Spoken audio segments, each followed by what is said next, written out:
Good evening, everybody. It is Steve Lookner with Agenda Free TV here to bring you some updates on some of the major stories today. The Iran war, which of course we've been covering, a explosive drone found at an airport in Germany, and the election victory in the Democratic Senate primary of progressive Democrat Abdul El-Sayed. We can talk about some other stuff besides that too. So we're going to talk about a bunch of things. We're going to take your comments and questions on the air.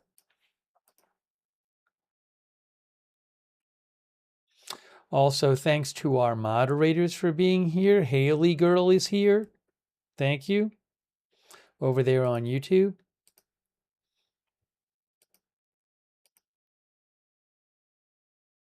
On Twitch, Idaho Star, Matthew Kohai 3, and Surly Dev are over there. Thanks so much for being there.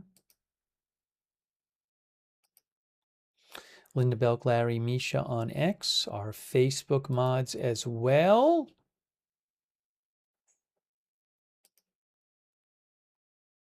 Uh-oh. Hearing two of me. Was hearing two of me. Andrea Holder, Kay Lowry Body on Facebook.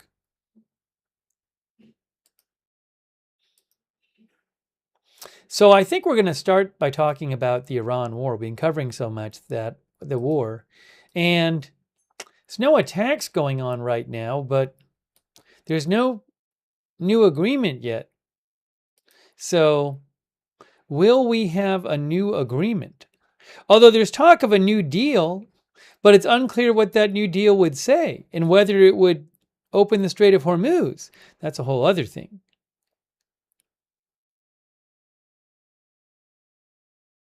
All right, so what we're going to do is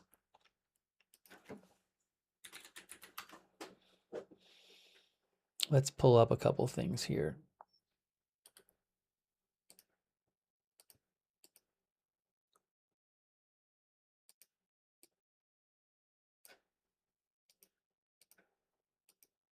Then there was also this thing with President Trump's helicopter when it took off and it got within less than a mile of a civilian jet. There was that as well. So we're going to talk about that too.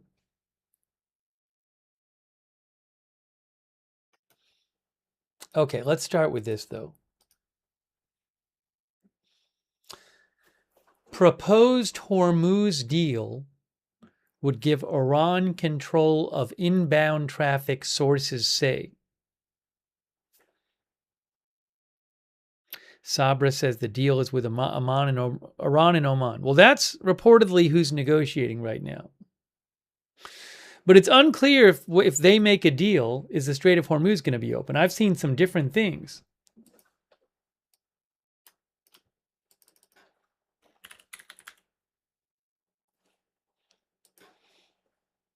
Let me also pull up here. Let me also pull up.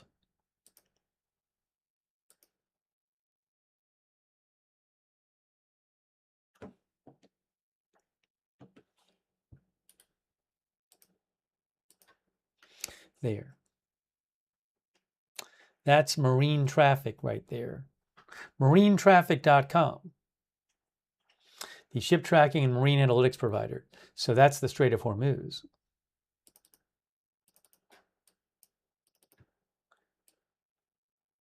Not much traffic in the Strait of Hormuz right now. Remember, Strait of Hormuz, this is Iran up here. And this is Oman right here. It's part of Oman right here. Oman, Iran. Okay, so, oh, there's something else we got to mention too. I just realized.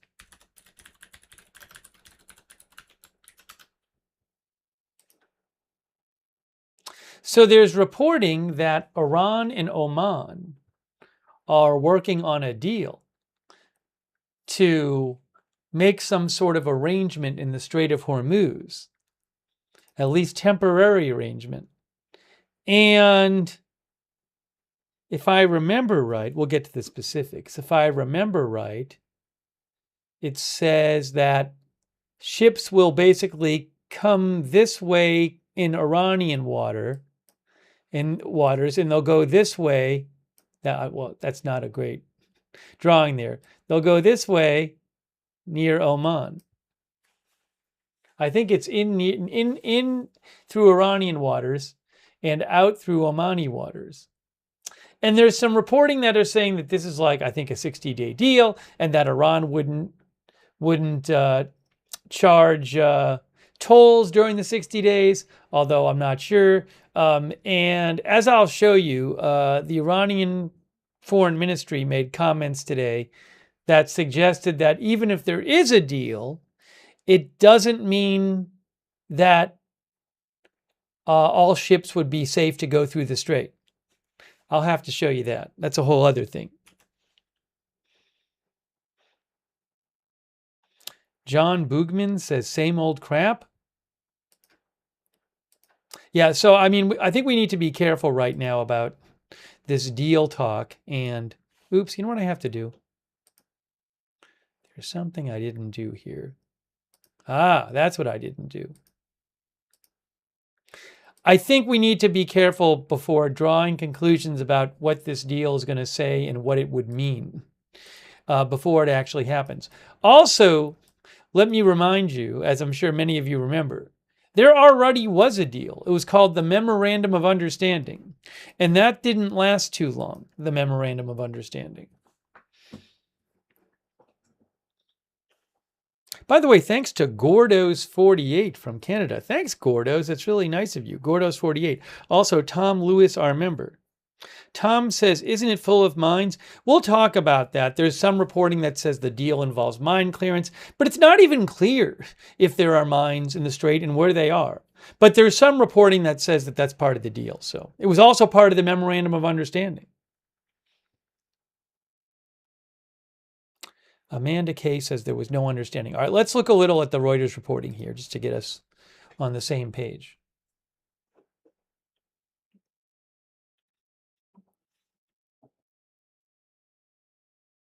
Proposed Hormuz deal would give Iran control of inbound traffic, sources say. A proposed deal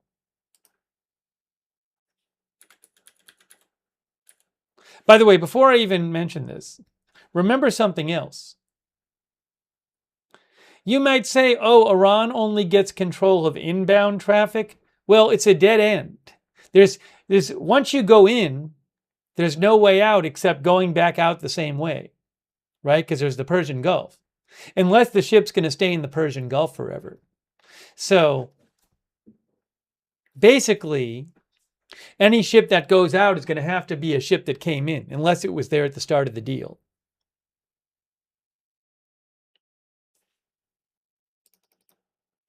Okay, that being said, a proposed deal between Iran and Oman to help end 5 months of war between Iran and the United States, which I know sounds a little weird, the deals between Iran and Oman, would give Tehran control over ships entering the Gulf through the Strait of Hormuz. A senior Iranian source and 2 regional officials told Reuters on Wednesday. One of the biggest concessions yet to Iran. Is the U.S. going to be okay with such a deal? I'm not sure. There was no immediate U.S. comment on the proposal. While President Trump has said a deal reopening the strait is imminent, U.S. officials have repeatedly insisted they would never agree to Iran controlling access to the world's most important trade route for energy supplies. Tish, our viewer, thinks Iran is stalling.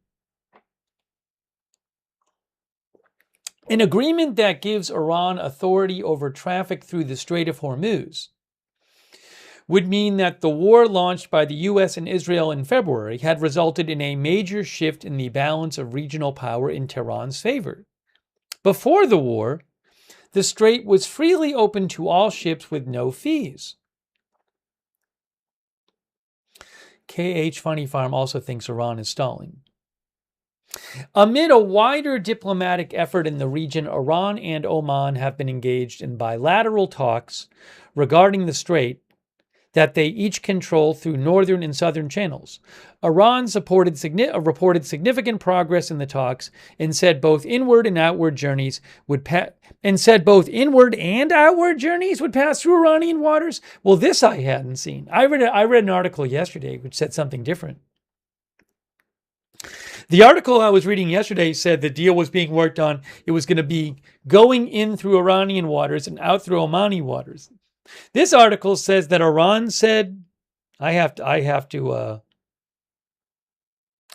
know. According to this article, it says Iran said, do they mean their Iranian source? That both inward and outward journeys would pass through Iranian waters? I don't know that the U.S. will agree to that.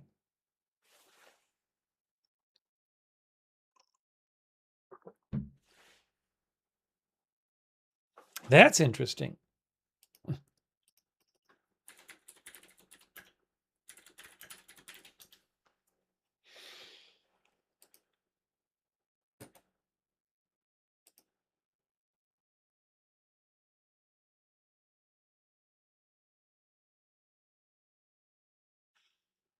This article was updated at 6:53 p.m. This article was updated just 24 minutes ago. This isn't some old article.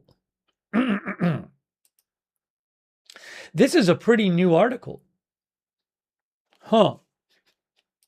That's interesting.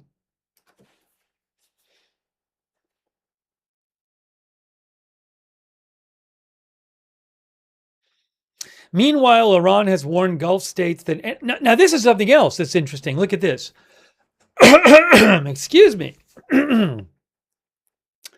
Meanwhile, Iran has warned Gulf states that any new U.S. attack on Iranian territory, any new U.S. attack, would trigger retaliation against critical infrastructure across the region, according to 5 sources.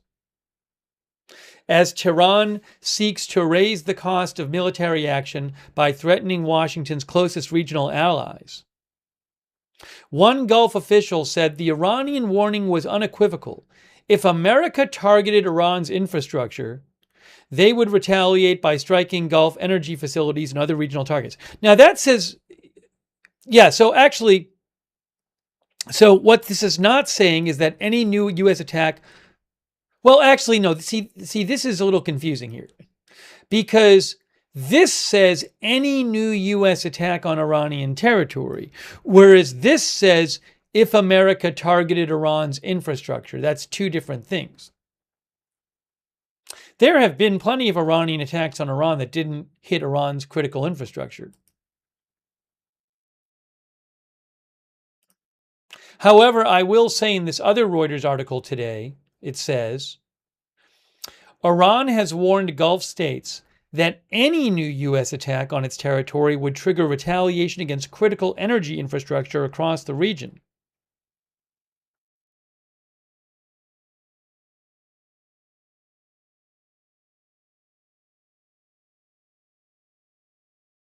But again, it's that same quote here from the Gulf source, if America targeted Iran's infrastructure. That's 2 different things. That's confusing.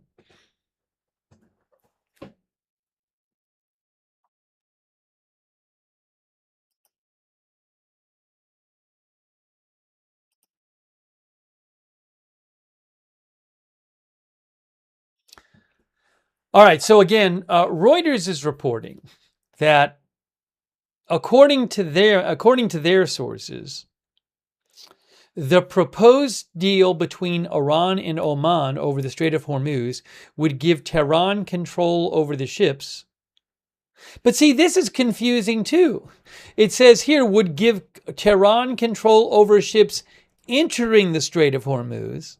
But then down here it says Iran reported, I'm not sure who in Iran reported this, significant progress in the talks, and said both inward and outward journeys would pass through Iranian waters. Well, that's different than just the inward journeys. I don't know what to say.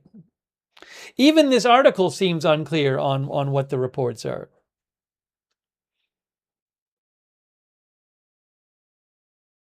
Regarding any deal between Iran and Oman, the regional and Iranian sources who spoke to Reuters cautioned that significant issues remained unresolved and also pushed back on against suggestions from Trump that a deal reopening the strait was imminent.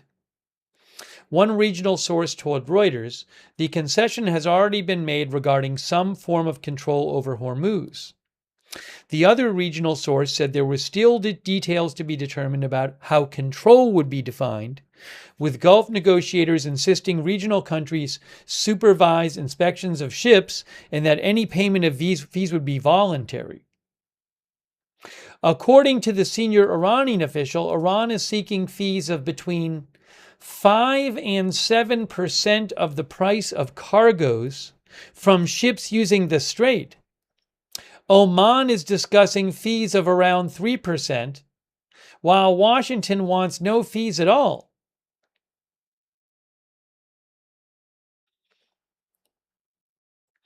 The senior Iranian source said the text of an agreement already on the table envisioned Iran having control of ships heading into the Gulf through the strait.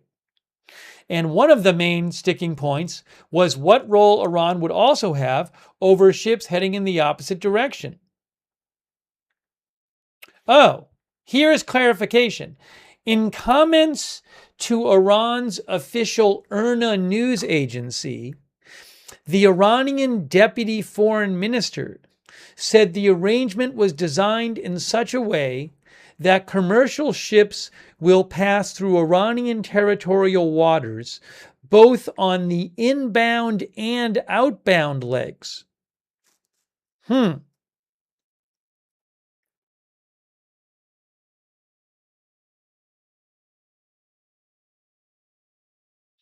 He also said, the Iranian deputy foreign minister also said Iran had received messages from the U.S. indicating that it was fully prepared to return to its commitments under a mid-June memorandum of understanding with Iran that provided for immediate cessation of military operations.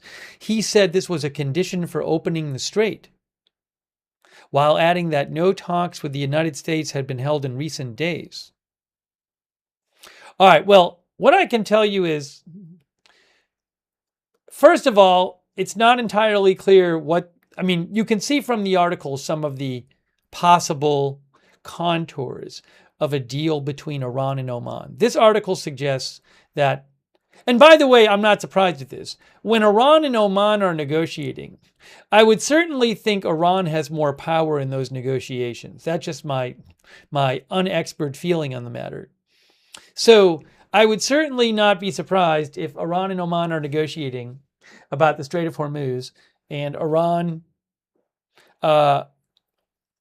gets a deal which gives them a significant degree of what they want in that deal. Now, the question is, would the U.S. go along with such a deal? Remember, this is not Iran negotiating with the U.S. It's Iran negotiating with Oman, a neighbor who I believe they have attacked on certain occasions. Old Hillbilly USA says, it's not Iran or Oman's waters. Stop the BS.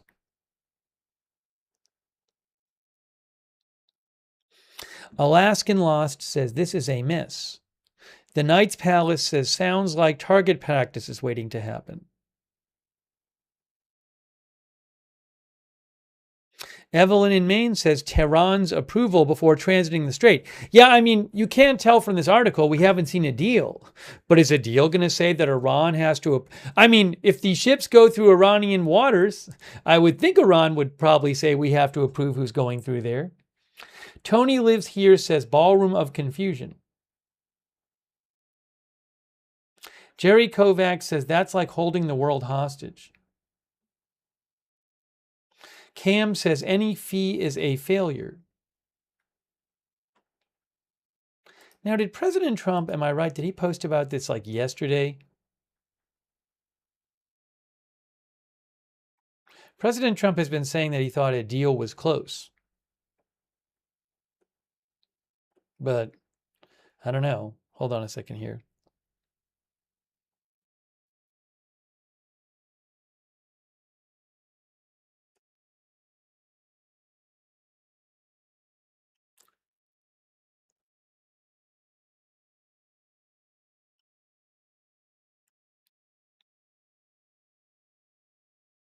I'll have to check. It's kind of hard to go. There's a lot of like meme posts and stuff and photos posted on his True Social. So it's hard to find the other posts.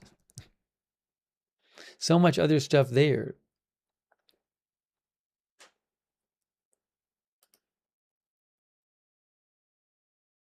You can see, I mean, the Reuters article says President Trump has said that a deal reopening the strait is imminent.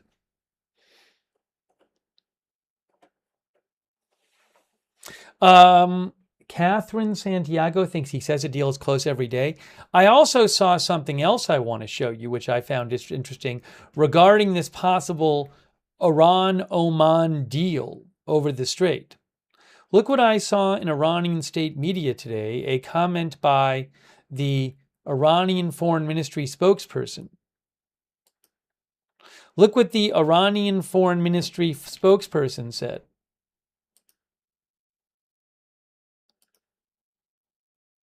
Trash Nomancer says, tomorrow we will have a deal tomorrow.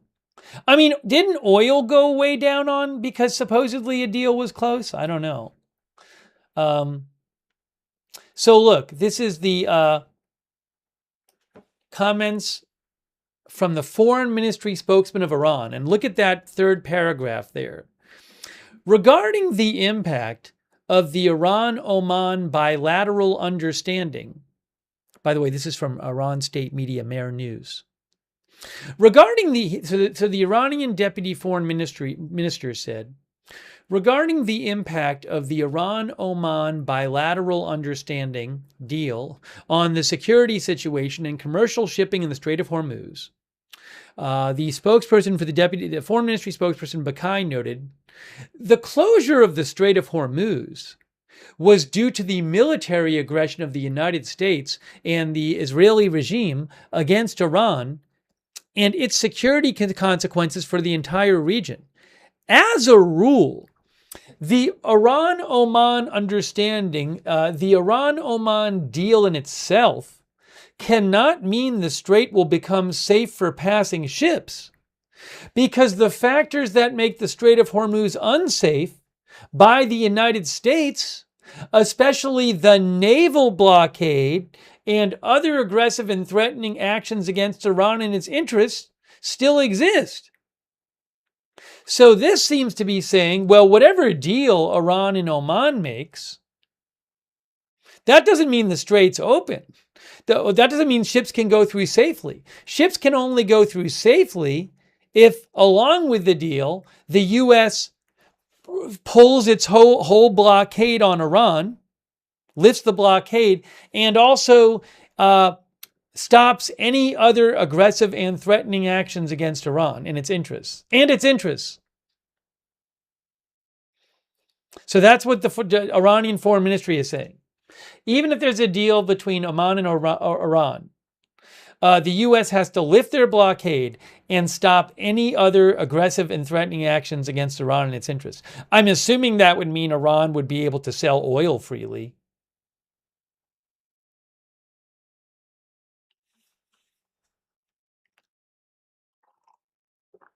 So anyways, again, this is one of these things where you see this and when I see this, I'm not assuming that an Iran-Oman deal would open the Strait of Hormuz.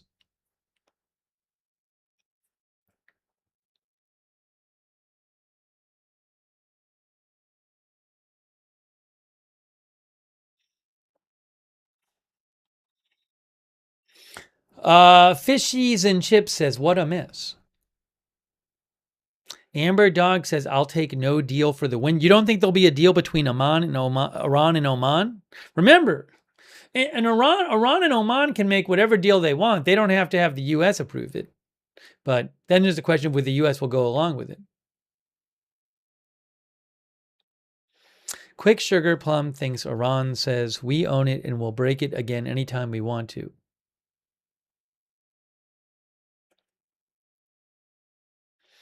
One23 Kurgan says the deal is with Oman and not the U.S. Hey, by the way, thanks to Kerry Poteet. Thank you, Kerry. I appreciate that. Yes, we'll be talking about Leipzig shortly. Thank you, Kerry. Also, Thank you to Jeff TE88PFCR who says $75 crude. Thanks, Mr. President.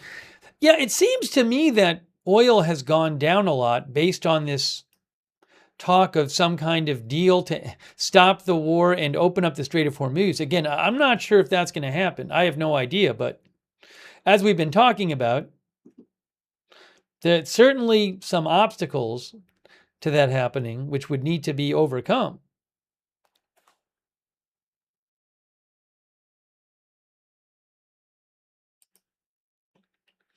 This is from tradingview.com.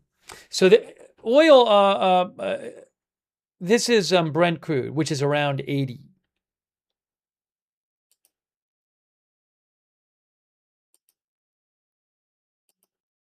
So let's kind of, if you go back, this is when the war started. It was around 70 when the war started.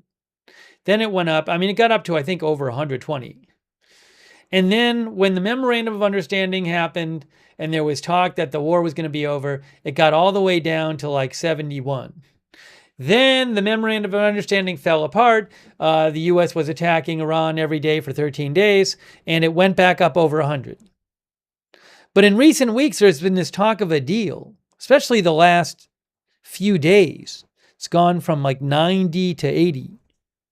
But I don't know. I mean, there's a lot of obstacles before the strait gets open.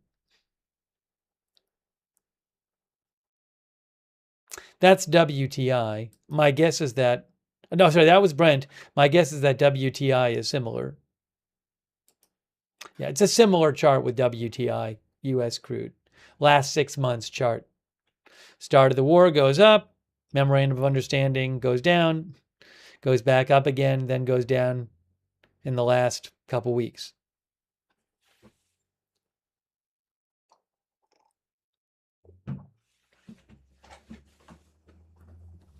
Great White Cat says, we can't just keep going like this. A conclusion, what does it say? We can't just keep going like this.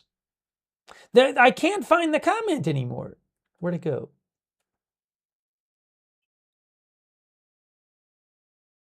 Where'd it go? I need to find the comment. Hang on.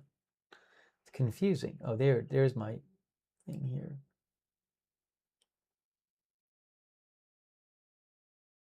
The comment flew by, and then I'm trying to rewind, and I can't find it. And I can't find it. Terrible.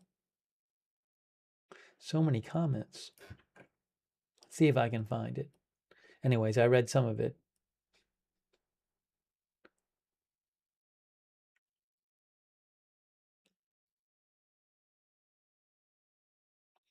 I'm sorry, I cannot. Oh, here it is. We can't, Great White Cat says, we can't just keep going like this. A conclusion is imminent one way or the other. You can't run out of oil.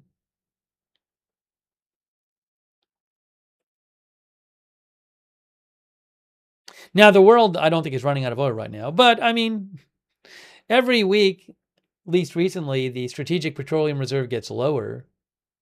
So eventually,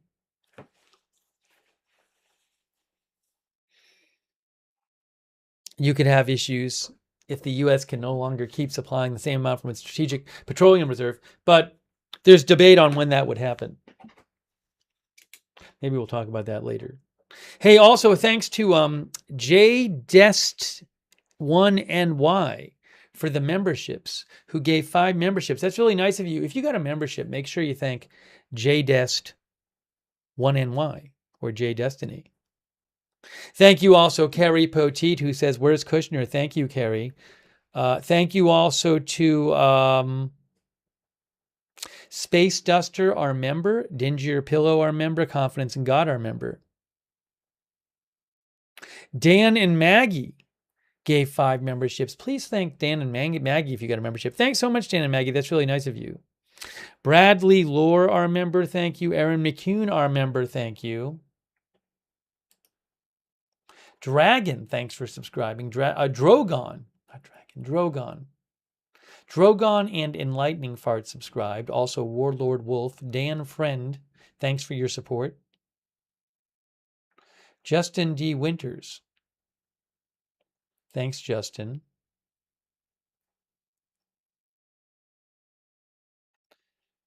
Graybeard Games. Thank you. Kendra Fox. Thank you. Tatsiki, thank you on Twitch. Army Vet, thanks for subscribing. Jax Haku, thanks for subscribing on Twitch. Barker J. Roar, thanks for your support on Twitch. Tatsiki, again, thank you so much. Kendra Fox, thanks for the gift sub to Surly Dev. Comatose Crunch and Justin D. Winters and EJ Rod, thanks for your support on Twitch.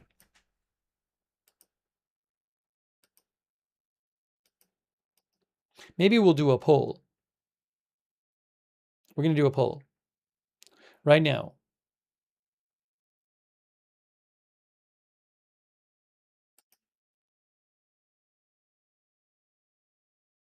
Something else I'm wondering about too is if there might be a deal, would Israel ever try to do anything to mess it up? And I say that because I've been seeing these reports about strikes in Lebanon tonight.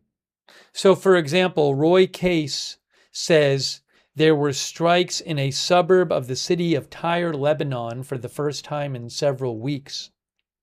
That's a report from Israeli reporter Roy Case. I've seen reports elsewhere also of strikes tonight, and he's not the only one reporting it, of strikes in Lebanon. So I was just thinking, because Iran doesn't want Israel attacking Hezbollah in Lebanon. Just a thought. Something to keep an eye on, by the way. Let's do a poll.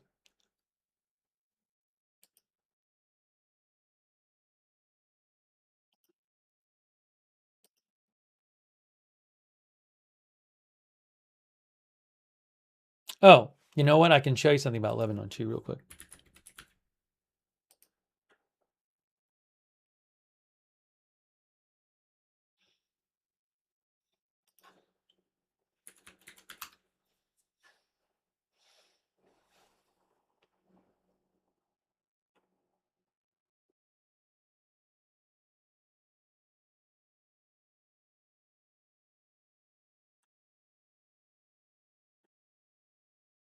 Hang on. Give me just 1 second here. Before we do our poll, give me 1 second. Looking something up.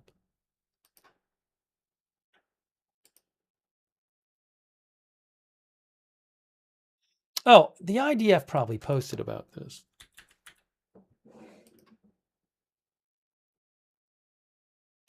Oh, yeah, right here. Look, southern Lebanon. This was 10 hours ago. But in response to a blatant violation of the ceasefire by Hezbollah, the Israeli Defense Forces has begun conducting precise strikes in southern Lebanon. And my point is that, well, Iran does not want Israel attacking Hezbollah, which it supports, in Lebanon. So that's something else which could get in the way of a deal.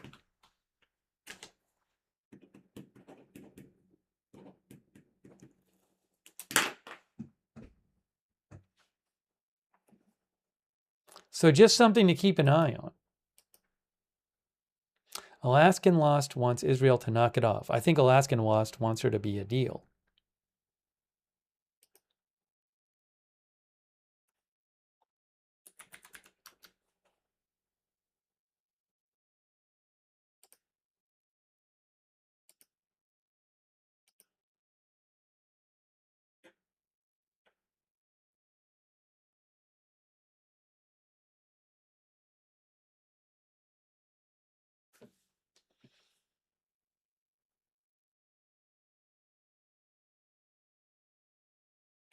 Yeah, I just Al Arabiya says several Israeli airstrikes target Al Shamali Tower in Tyre, southern Lebanon. Oh, I should be able to find. I bet also Lebanese media is reporting about this too.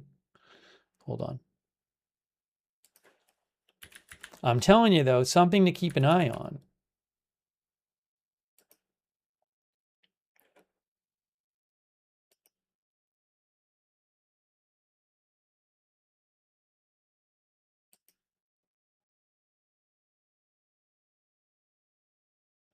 Isn't Al Mayadeen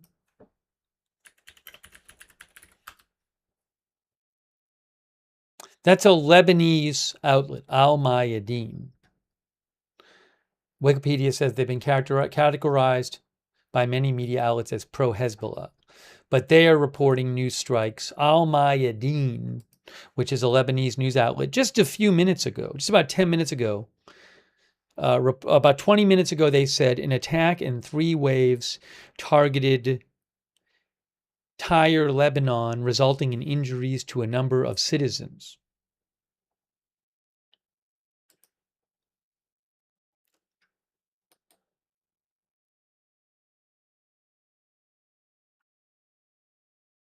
We'll keep an eye on that. Hey, let's do a poll about the Strait of Hormuz reopening.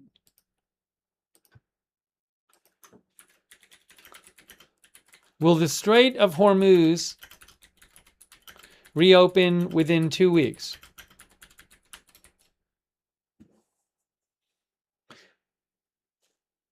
It's not open in the sense that very little traffic is going through there because Iran is still periodically attacking ships.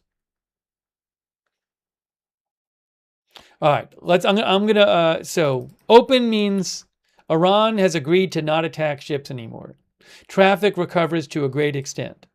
Okay, so I am putting this poll up now, and you can vote in it, and we'll show you what people say.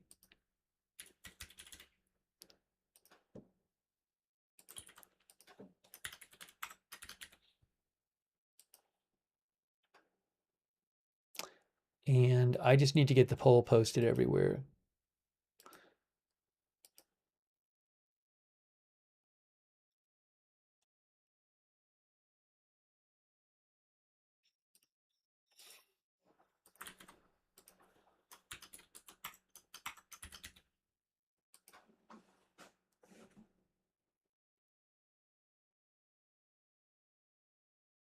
Oh, I know I was going to check. I know something else I wanted to find too. Hold on. All right, the poll is now active everywhere.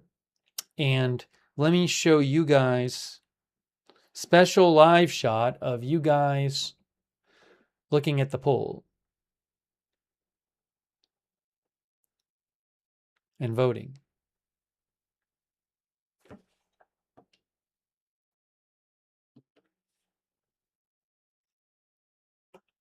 Let's see what you had to say. There's marine traffic. Okay, on YouTube, I asked you guys, I said, will the Strait of Hormuz reopen within 2 weeks? Given all this talk of a deal. On YouTube, 83% say no. On Facebook, 88% say no. And on Twitch,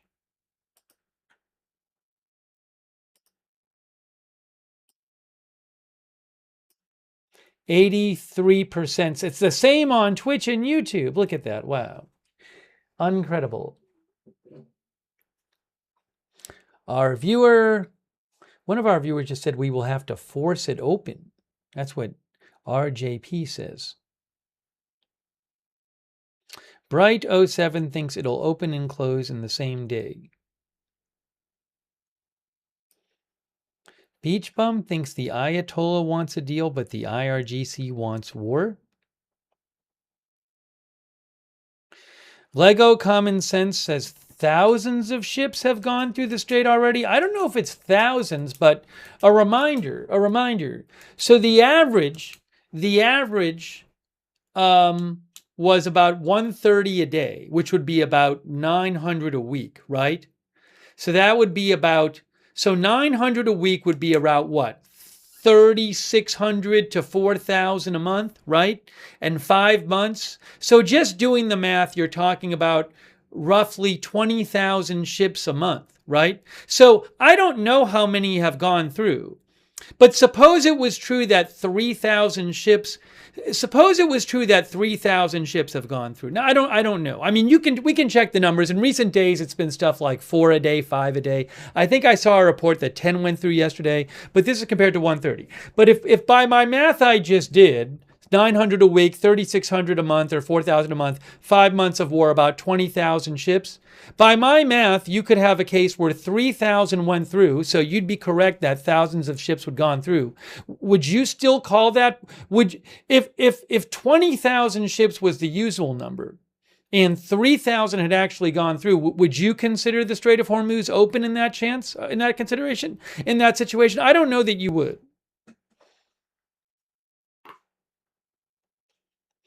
Okay, so people are pretty skeptical that it's going to open in the next 2 weeks. Thanks for voting in the poll.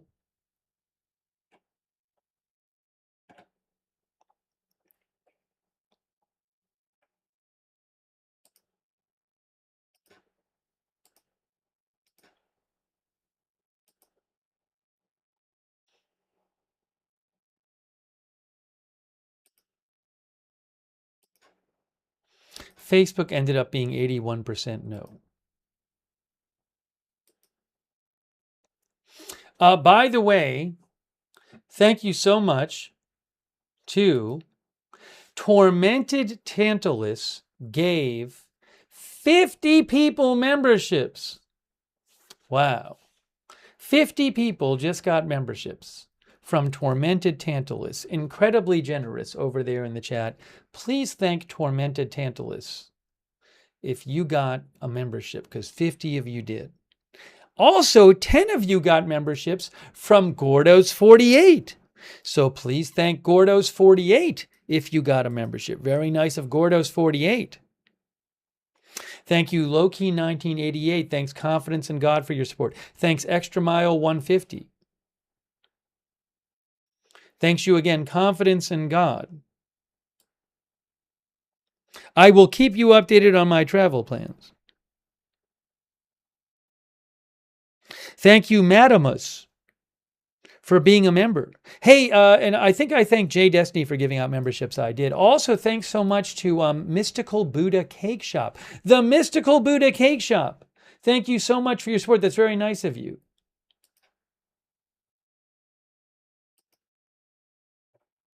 On Twitch, Andy and Austin, thank you. Not So Silent Blanker, thank you for subscribing. Kendra Fox as well, thank you. Drogon, I think I thanked Drogon before, but thank you. Also, Always Chasing the Rain gave 5 people memberships. Thank you. Always Chasing the Rain. Make sure you thank Always Chasing the Rain if you got a membership. Thank you so much, Always Chasing the Rain. And Carrie R. Kyle. Thank you, or Carrier Kyle. Maybe it's Carrier Kyle. Thank you so much for your support.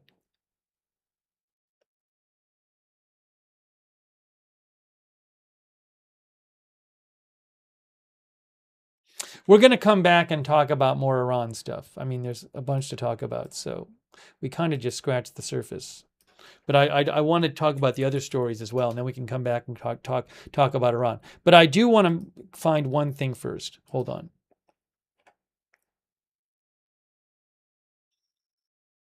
I wanted to see if I could find the quote from the deputy foreign minister. Oh, we should mention the Houthis though too.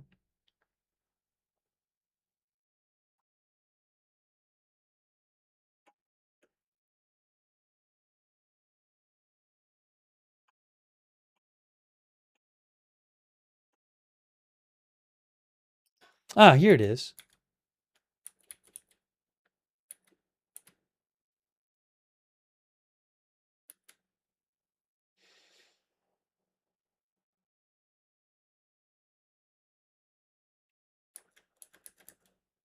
Actually, that's not, I'm not going to worry about that right now. Let's see here.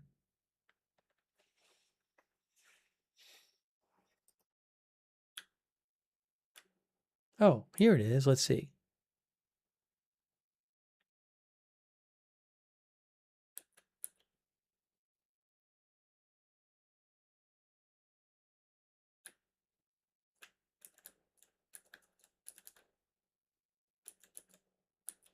They posted on IRNA some comments from the Deputy Foreign Minister of Iran. I'm just kind of skipping through here.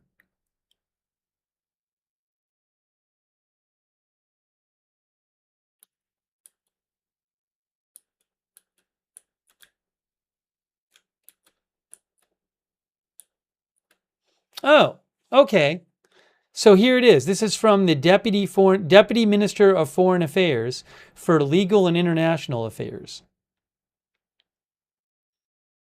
Let me just show you this right here. Hang on, check this out. Whoa. Stop. This is from IRNA, Iranian state media IRNA. And they were talking to a Deputy Foreign Minister of Iran today, and I want to show you something they said.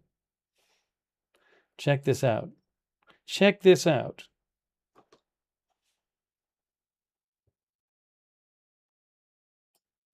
Oopsie.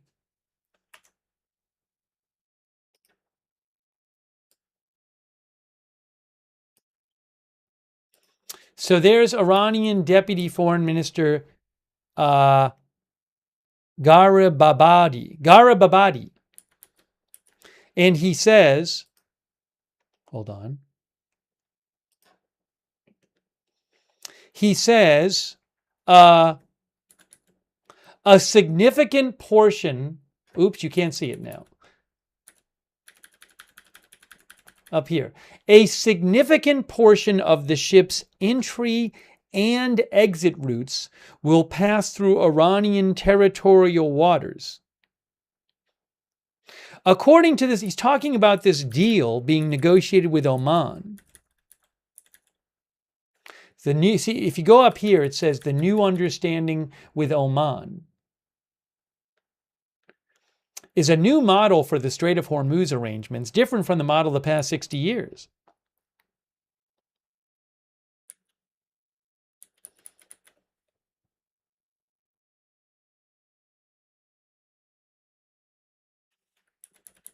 He's saying the memorandum of understanding does not say what the route map should be, but says it should be done with Iranian arrangements.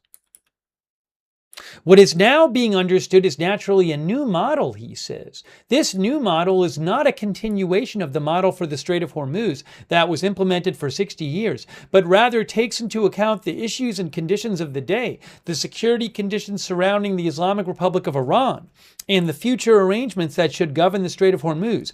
All of these have been foreseen, and even the change in these maps, although the route is a temporary one, is finally taking place after 6 decades, of which is of great importance. And then he says here, look, a significant portion of the ship's entry and exit routes in the Strait of Hormuz will pass through Iranian territorial waters. According to this understanding, the northern route, which was established near Lark Island, and the southern route, which is in Omani territorial internal waters, will be closed, as these were completely temporary routes. If this new understanding that is being performed between Iran and Oman, with those requirements met, enters the implementation phase, this new route will be implemented for the passage of ships.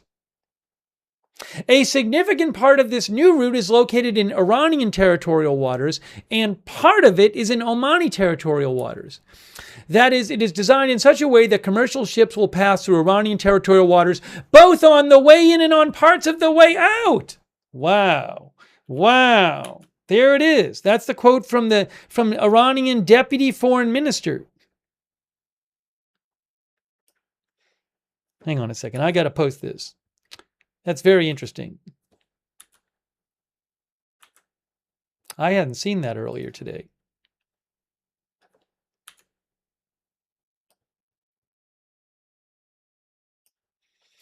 Okay, so just to be clear,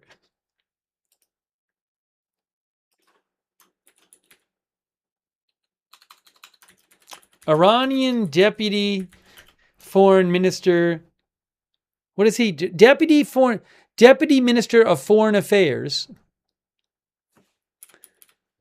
It's Deputy Minister of Foreign Affairs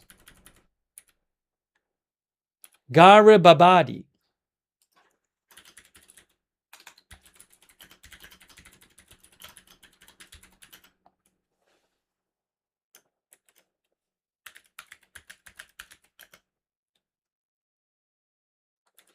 Told Iran state media IRNA today that under the new deal being negotiated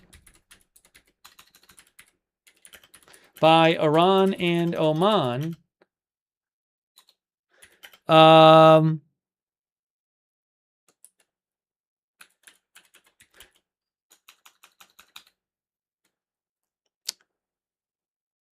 let's see, what does it say?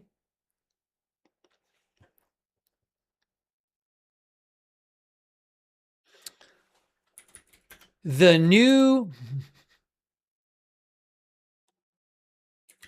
routes for the Strait of Hormuz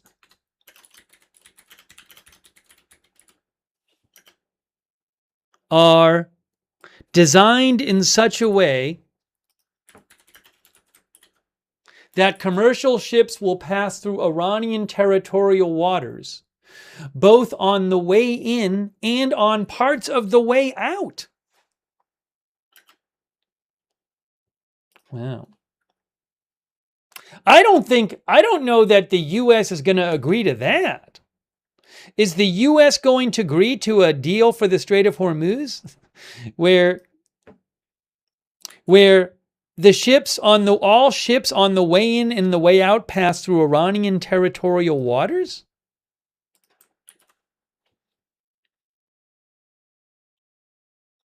All right, Gary Babadi.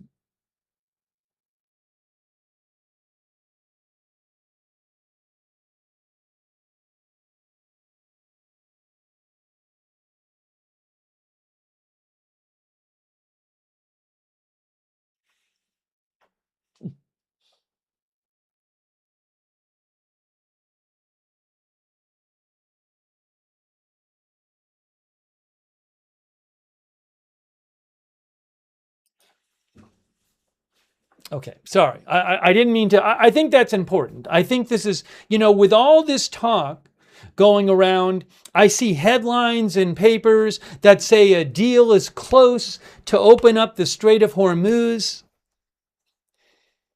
I mean, if that's the deal, I don't think the U.S. is going along with it.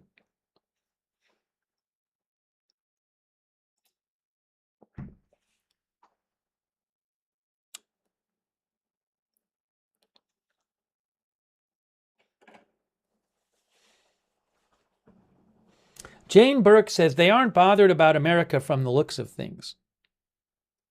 Everything Ranch says sounds like here we go again.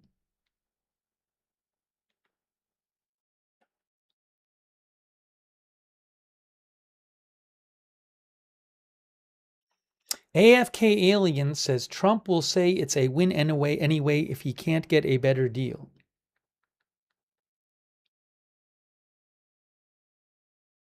Sparky in NJ thinks Sparky JN16 thinks the U.S. has no say.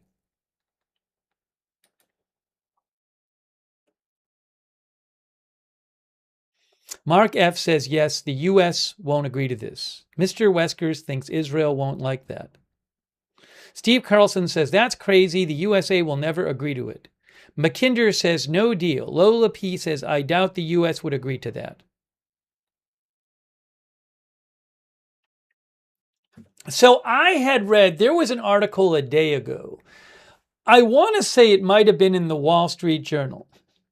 And the article I read, I know Axios had an article about a potential deal too.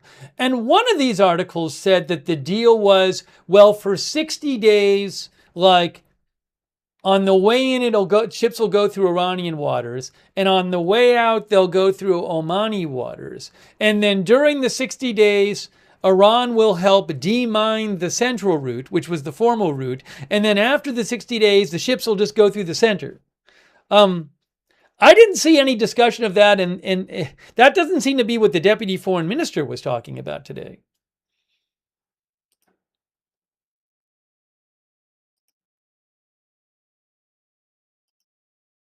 I mean, Wall Street Journal has a headline now, negotiators close in on deal with Iran to open Hormuz.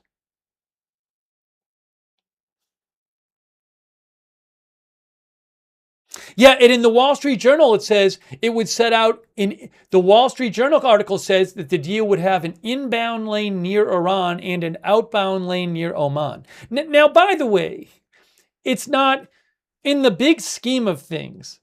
Does it even really matter that much where the outbound lane is? Because if a ship goes in, that's the only way out. So, I mean, at a certain point, even if only on the way in, it goes, uh, even if only on the way in, it goes up here, right? On the way in. Well, you can't get out other than coming out. So anything that's coming out will have had to have come in unless it was already there. So it's, I mean, at a certain point, does it even matter that much? But I mean, it's just kind of an extra, I think, thing the US won't like.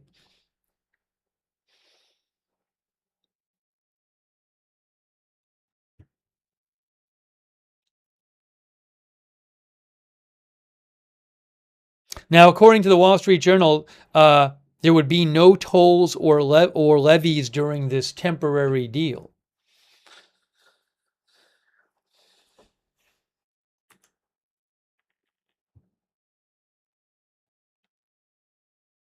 We need to move on to the next story for now, but I want to take a few more comments. But I don't mean to be harping on this, but I feel like there's been a lot of headlines the last few days just suggesting like, oh, we're so close to just a deal will be done and everything will open right up. We're just so close.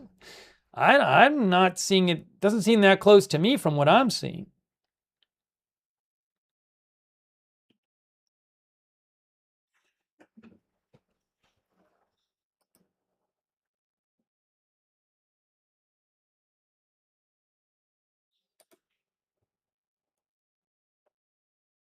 But who knows?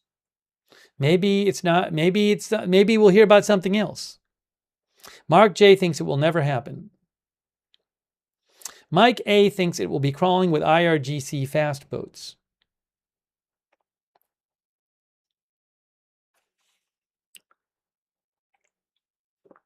Dennis Britt says toll in, toll out.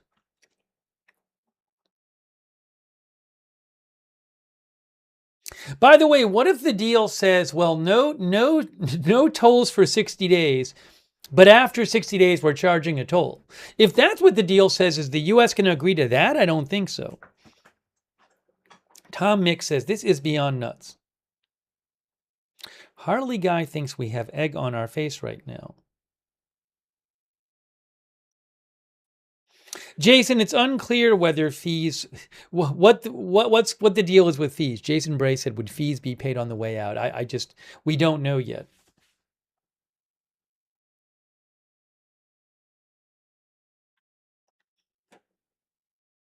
Hey, thanks, Jeff TE88. Jeff says WSJ reported the U.S. was about to do a massive attack on Iran last Friday.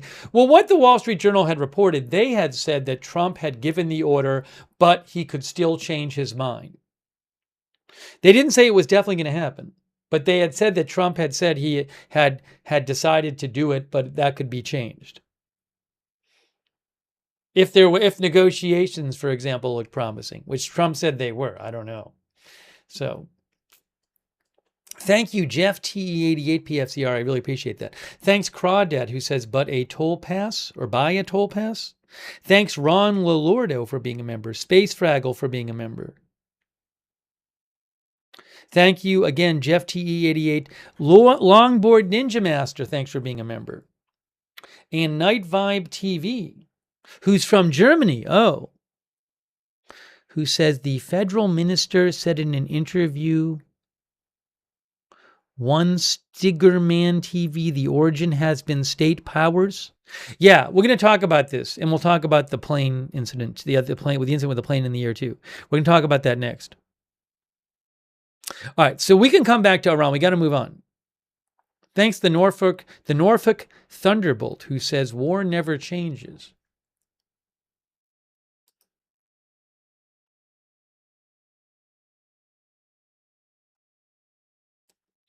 Okay, so what I want to do is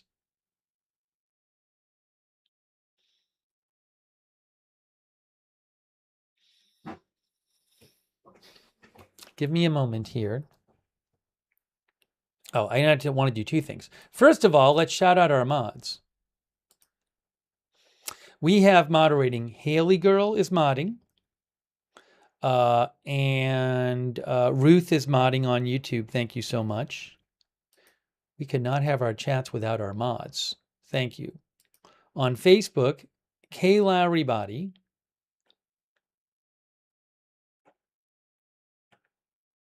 And Andrea Holder, I think, was there. And Linda Bell, Larry, Misha on X. Also, Idaho Star, Matthew Kohai 3, Flux Eternus, and Surly Dev on Twitch. Hey, shout out to our Twitch subscribers like Amelian, Maverick in Mexico, Kulf Angarin, Mongol Mama. Who else over there? Shrek 3, Amelian, Maverick in Mexico. Anita B. I'll say Anita B.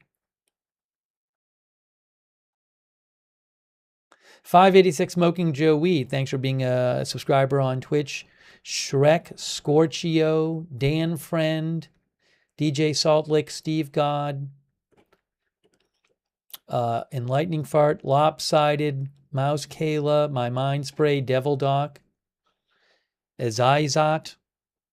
All of our Twitch subscribers, also our YouTube members. Shout out to our YouTube members. People like Wuhan Khan, Space Fraggle, Nick Sanchez, Crazy Yoda, Rita, David Joe Clotes, Harley Guy, Confidence in God, Stephen Parmy, I Am Charlie, Evelyn in Maine, Patricia Canada, Do Your Duty RN, GPV80, Jerry Kovacs, App L, That Tree Line, Gary Baines, Tony Lives Here, McKinder, Deborah Watford. Also, we also had I think it's Jay Destiny. Jay Destiny gave 10 more people memberships. So nice of you. Hey, please thank Jay Destiny if you got a membership from Jay Destiny. Very nice of Jay Destiny. One other thing I want to do. Hold on. Do I have this ready to do? Let's see here. Did I prepare this? Before we move on to the Leipzig story, which I want to talk about,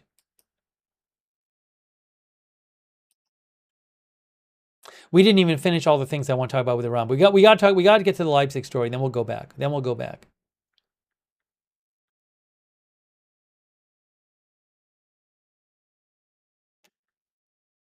There's one other thing I was going to try to do real quick here. Let's see. Do I have this handy? I think I do. Maybe? Why does this not work?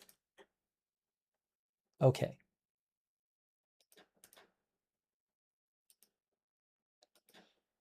All right, we're going to try doing something right now for our support, for our subscribers and our members. See if I can make this work. All right. So hang on a second here. We're going to try to do something for our subscribers and members right now. A little something. I don't want to oversell this. But let's see if I can make this work. Should just take a second. One moment, please. One moment, please. One moment, please. Let's see. There's that. There's, where is it there? There is that. That. Okay, I think this is working.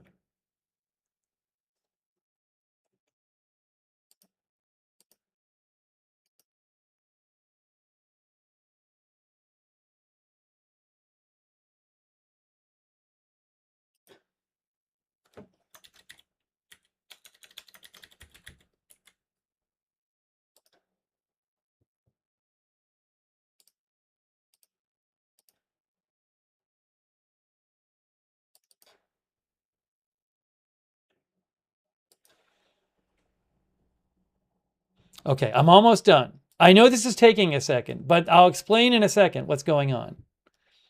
I do this once in a while. A little something for our subscribers and members. Let's just see if I can. The other thing I have to find is, where is it here? Where is it? Where is it here?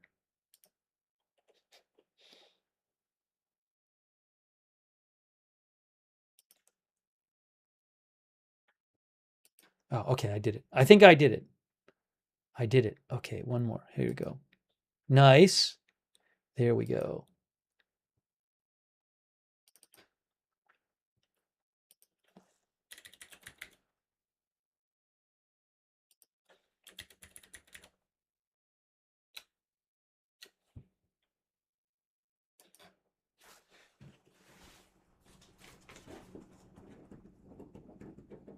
Okay, I think I did it.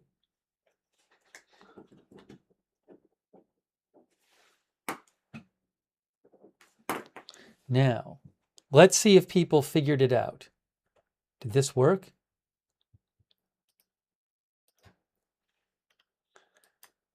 Someone figured it out. Wuhan Clan figured out what I did, or Wuhan Clan.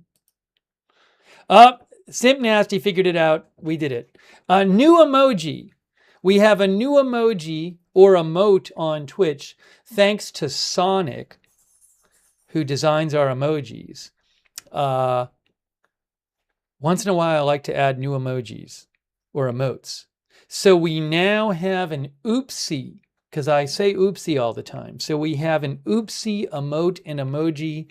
Thank you to Sonic for our YouTube members and our Twitch subscribers. There we go. I'd been meaning to get that up there for you guys. Well, now it's there and it clearly works. So good job, Sonic.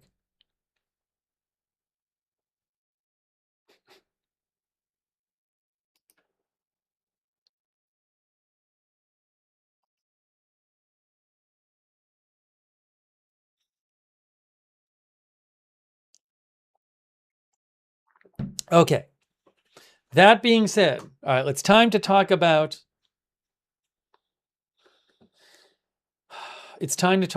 Leipzig, the drone in Leipzig. Wow. Let me also keep an eye on things and make sure I'm not missing anything breaking.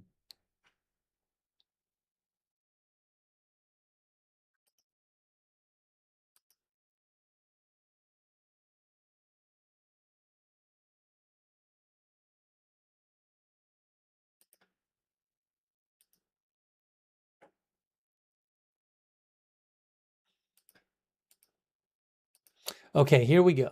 Let's pull this up here. Let me pull this up here. Leipzig.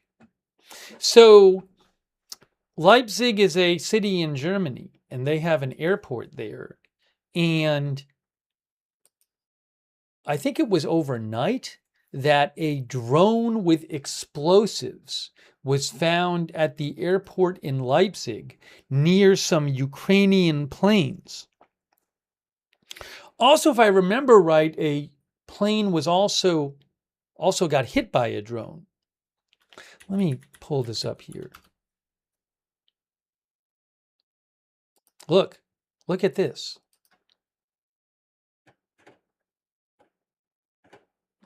Stephen Parmy thinks it's a local Russian operation. Look, drone with explosives found at German airport.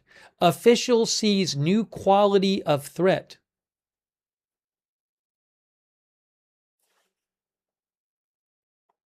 Leipzig is in Germany. They have a robot out there that helped deal with it. Do they have a picture of the drone here? I don't know. I might have one on Reuters. 7-6 thinks it's classic Russian terrorism. It's the Leipzig Halle, I'm probably saying that right, Halle Airport. Let me just show you where this is, first of all, and then we'll talk about this.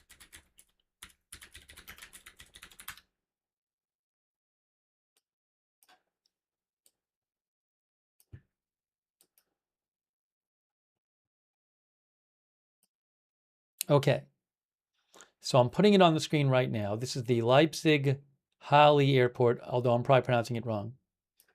And there, Leipzig Halle Airport. And you can see this is in Germany. This is in central Germany, central eastern Germany, Leipzig. See? Leipzig Halle Airport. Now, now, this is from AP. No, wait, hold on a minute.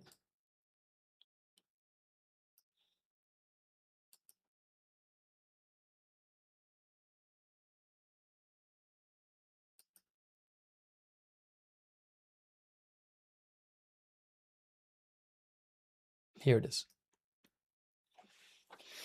Drone with explosives found at German airport. Official sees new quality of threat. A drone with explosives was found at Germany's Leipzig Halle Airport, and the device was defused.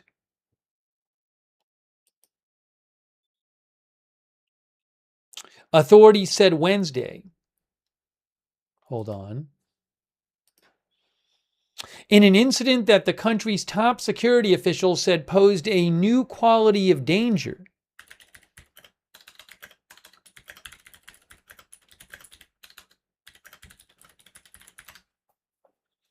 Both of the runways at the major freight hub were closed, and several flights, including one passenger plane, were diverted to other airports after a flying object was sighted nearby shortly before midnight Tuesday. And an anti-explosives robot was deployed to check an object near the south runway. Oh, I guess it's Halle, Germany, not Halle, according to AI. The Leipzig Halle Airport. Regional police and prosecutors later said an airport employee discovered a drone near the airport's south runway with an unknown explosive device, and the object was examined by police. They removed its detonator. That the drone was carrying explosives is a new quality of danger, said the German Interior Minister Alexander Dobrindt at the airport after interrupting his vacation to travel to the scene. Drone sightings, drone threats, including in a hybrid context, are something that we know from the past, he added. That a drone armed with explosives is at an airport is a new threat scenario. Scary sounding. Dobrindt described what happened as a hybrid attack scenario, but didn't offer more details of authorities' assessment or specify who might be responsible. So, hold on a second here.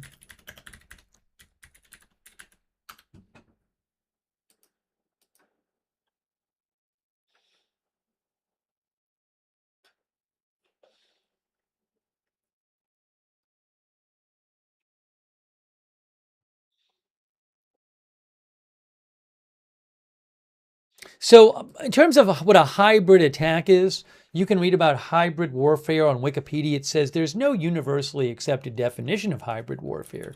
Hybrid warfare is warfare which includes some parts or all of the following aspects: a non-standard, complex, and fluid adversary, use of a combination of conventional and irregular methods.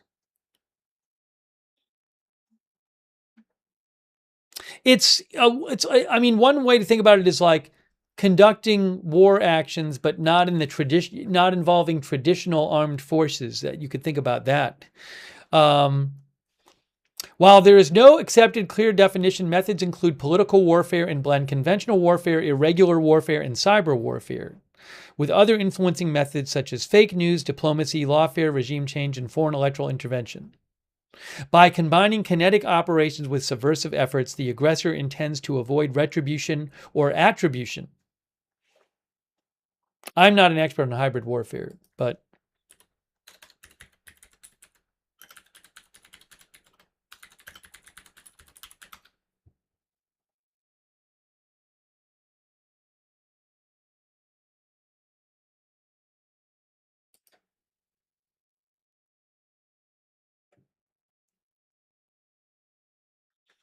And then NATO has an article countering hybrid threats from January, and they say hybrid threats combine military and non-military as well as covert and overt means, including disinformation, cyber attacks, economic pressure, development of irregular armed groups, and use of regular forces. Hybrid methods are used to blur the lines between war and peace and attempt to sow doubt in the minds of target populations.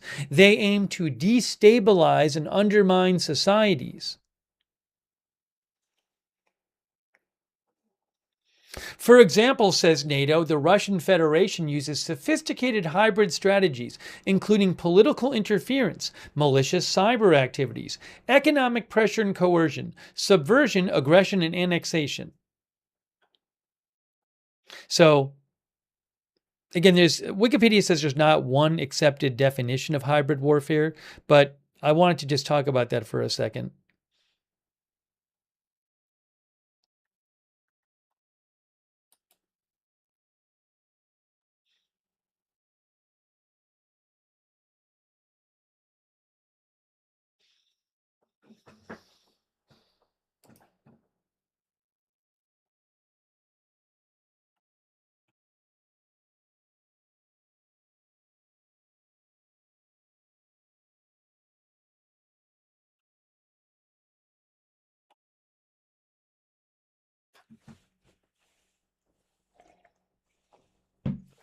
Okay, I'm not. It's a very interesting question of how actually to define hybrid warfare. I don't want to get into that right now. That would be a different stream, probably for a different channel. But that being said, that very limited exploration of how to define it, I just wanted to mention that. Let's go back to the actual event that happened. But I did want to say that because you can see that the German Interior Minister said that we've seen a drone carrying explosives is a new quality of danger. Drone sightings, drone threats, including in a hybrid context, are something we know from the past. That a drone armed with explosives is at an airport is a new threat scenario. He called it a hybrid attack scenario, but did not offer more details of authorities' assessment or specify who might be responsible. Obviously, you would think this might be Russia. The Interior Minister said questions about the details of the explosives, the origin of the drone, and who is behind the incident were a matter for the ongoing investigation. The Regional Interior Minister of Saxony State, Armin Schuster, said authorities were looking for parts of a possible second drone. Police and prosecutors said an apparent second flying object collided with a freight airplane after it aborted a landing at Leipzig Halle Airport because the runway was closed from the explosive drone that was on the runway. That plane flew to another German airport, Hanover, about 125 miles to the northwest, where officials found slight damage on the plane. The north runway at Leipzig Halle was reopened after about 2 hours. The south runway was scheduled to be out of action and for maintenance on Wednesday. Authorities said there was no danger to passengers or airport employees, and flights were not affected the next day. Photos from the scene showed police technicians with an explosive disposal robot near a Ukrainian plane. The airport is a leading cargo hub, and the planes located there include Ukrainian Antonov transport aircraft. NATO said it was aware of the incident but referred questions to German authorities. In 2024, an incendiary device ignited at a logistics center at that airport and set fire to a freight container, part of a plot that Western security officials suspect Russian intelligence was behind. The flight it was supposed to take was delayed. Western officials have accused Russia and its proxies of staging dozens of attacks and other incidents across Europe since the full-scale invasion of Ukraine more than 2 years ago. Anyways, I want to take some comments from you guys. Gary Bain says, Antonov, big plane. Well, One of our viewers thought the Antonov plane was getting weapons for Ukraine. So you can see a robot right here. You know, I don't know if Reuters has a picture of the drone. If not, I will post one in the chat. But there's pictures floating around that are supposedly of the drone. Hang on. Let me post one in the chat for you. I don't think I have one that I can have the rights to. Oh, Max26 posted it. Hold on. I'm gonna show you. I'm gonna post in the chat a post by Max26 on X where it has apparent visual of the drone that had the explosive. Oh, I will say that you can see here. Hang on a moment here. I'm going to take a couple comments here. Just real quick, I want to mention this. So in this Reuters article, it says explosive drone at German airport raises new danger, minister says. And it has some photos, and it has photos of those Ukrainian planes, right? So let me just show you what the color scheme is so you can see what we're looking at. Hang on a second here. Extract.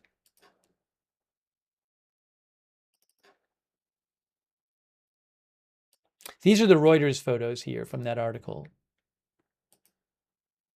So there's a robot that I guess was helping them out. But here are the see the Antonov planes? Those are the Ukrainian planes. See the blue and yellow there?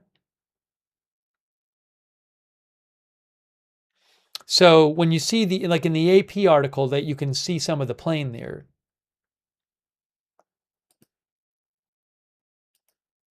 I assume, right there. I assume that's it. Same logo, it looks like it to me.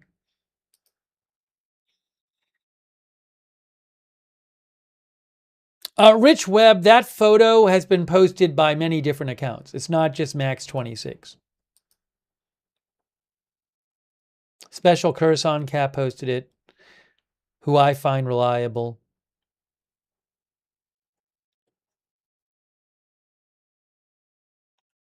Oh, I know. You know, Ukraine state media posted it too.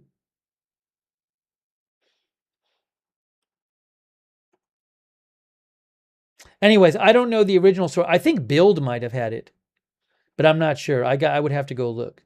Oh, Welt posted it. Welt is a German. There's a link from Welt, which posted the drone as well. They say this is the drone. Or Welt. It's a German news outlet. I just posted the link in the chat. You can. I don't own the rights to the picture, but you can see the picture of the drone.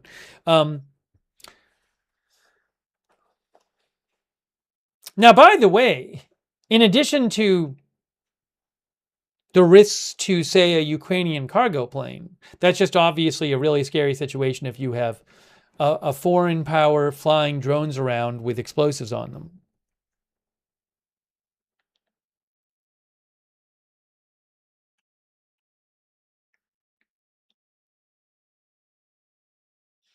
Vandal Savage says, looks like the drones Ukraine operate.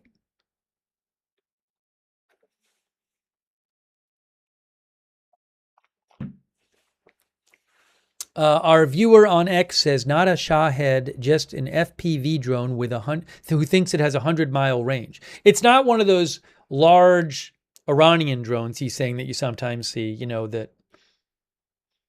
that for example, Iran has launched at some of the attacks on Ukraine. It's a smaller drone.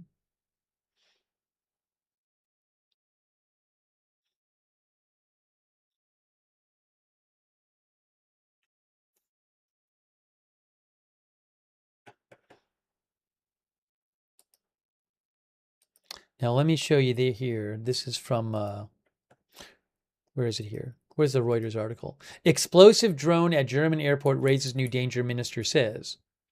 The German interior minister said an explosive-laden drone found near a runway at Leipzig Halle Airport overnight was a hybrid attack which opened a new level of danger. Germany opened a counter-terrorism investigation after the drone prompted the closure of parts of one of Europe's biggest cargo hubs.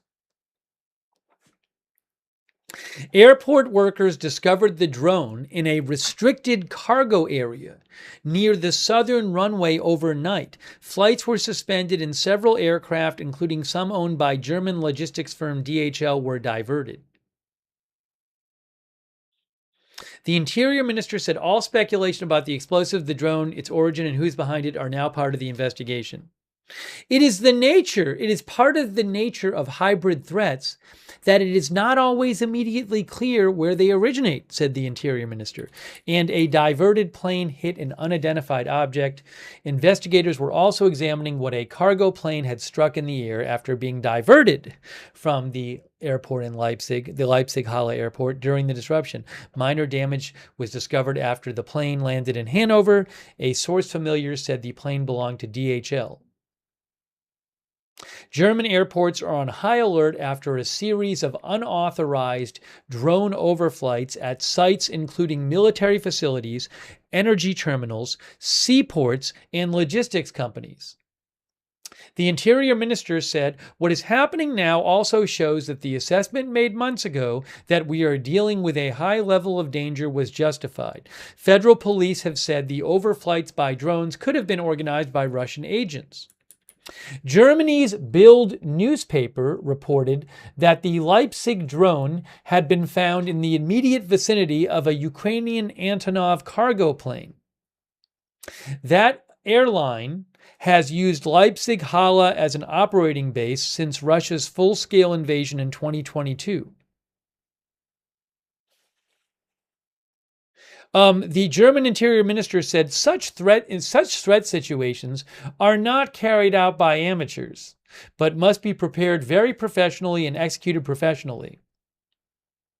As the other article said, European security agencies have been investigating a series of incendiary devices concealed in parcels that caught fire in 2024, raising concerns about sabotage of air cargo operators. Some of those devices were found at a DHL warehouse in Leipzig and in freight shipments in transit across Europe. Russia has denied any involvement in the 2024 incidents and the more recent overflights. Let's see what some of you are saying about this. I Am Good Goy says, this is very fishy. I would be quick to believe quick to not believe any official narrative that the media tries to say about this situation. Billy is A-OK says, I can just imagine one of those things or more attacking an NFL football stadium event. I mean, I've seen worries about this for years. The possibility of using drones in attacks. I mean, they've been used in some countries as attacks. Several years ago, I want to say this was like 5-6 years ago, there was a drone attack on Maduro, I think it was. Wasn't it? That might have been like 8 years ago. Yes, the Caracas drone attack. Look. Caracas drone attack. In 2018, 2 drones detonated explosives in Caracas near where Nicolas Maduro, the president of Venezuela, was speaking. The government claims the event was a targeted attempt to assassinate Maduro, though the cause and intention of the explosions is debated.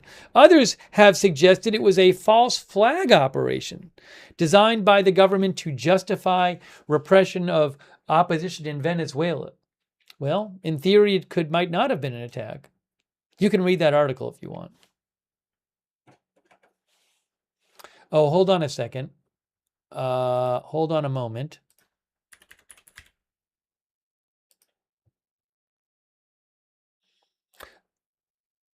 New incident, Strait of Hormuz.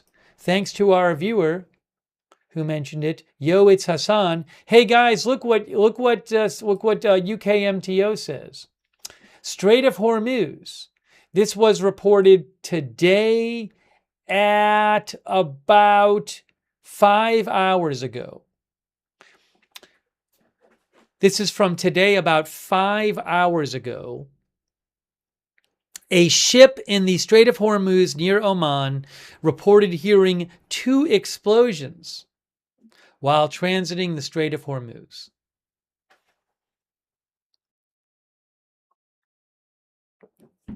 But the ship apparently was not damaged. So it looks like Iran tried to attack another ship.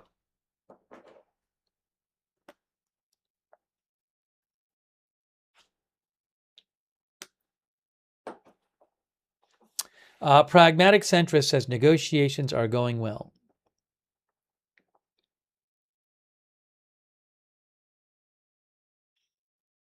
Benny Hill says now reopened and closes again. There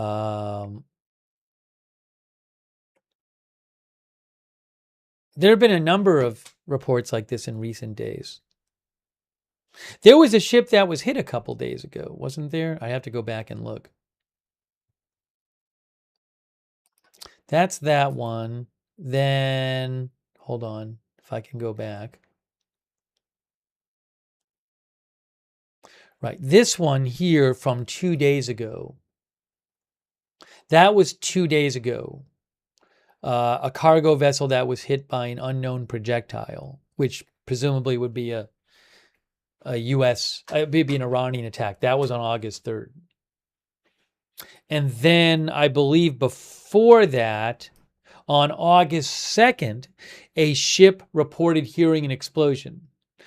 So in the southern Strait of Hormuz. So southern Strait of Hormuz, August 2nd, a ship hears an explosion. August 3rd, a ship is actually hit. And then August 5th, a ship hears 2 explosions.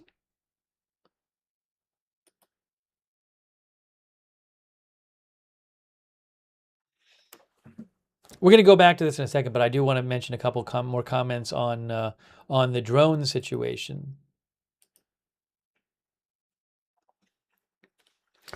Thank you for your donation, says, I think the drone was a warning from Russia, maybe for what was in that plane and supplied by NATO, just a theory.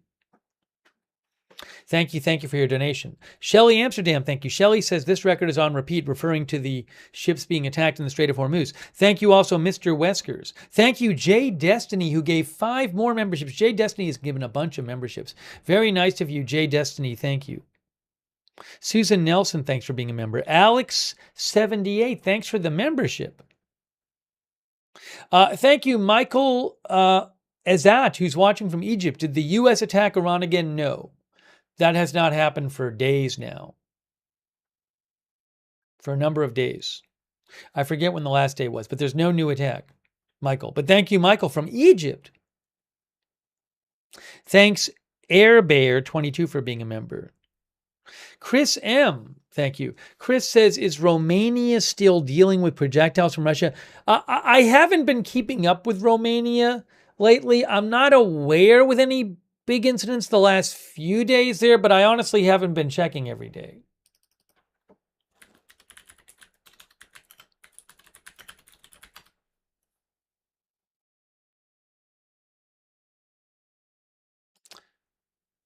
There was an article about Romania back like a week and a half ago.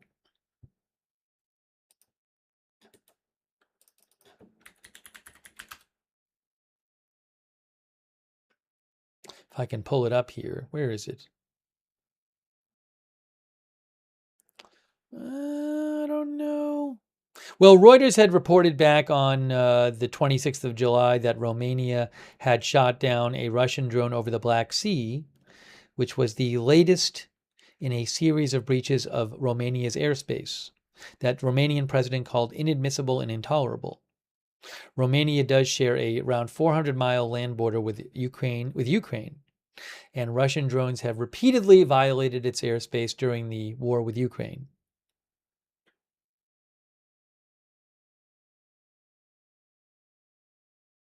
And then as of July 26th, Romania had shot down 3 Russian drones in 3 days.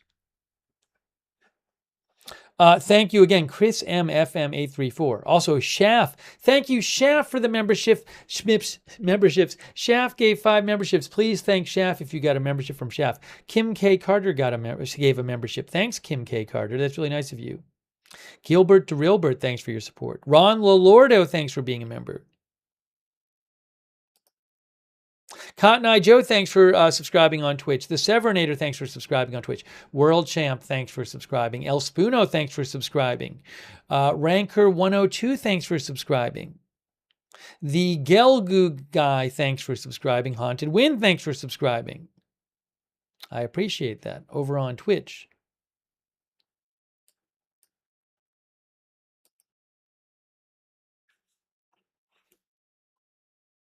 Also, Susan Priest Buchner, thanks for the Facebook stars.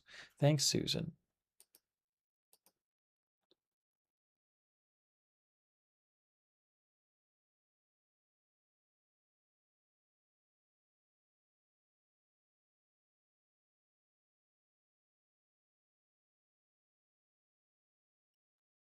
Give me one moment here. Hang on. Hang on a second.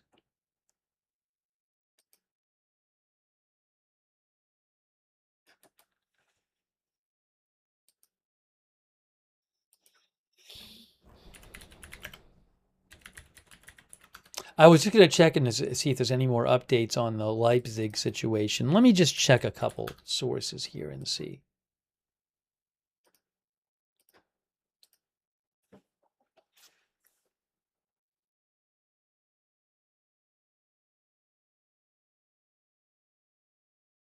So, according to Bild, which is a German news outlet, the German interior minister said that this drone with explosives that was found near Ukrainian planes, reportedly, at the Leipzig Halle Airport.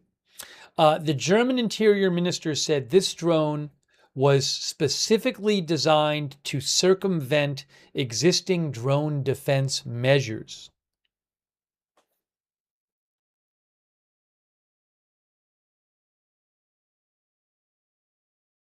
The German Interior Minister said, "We are experiencing an arms race in the area of hybrid threats."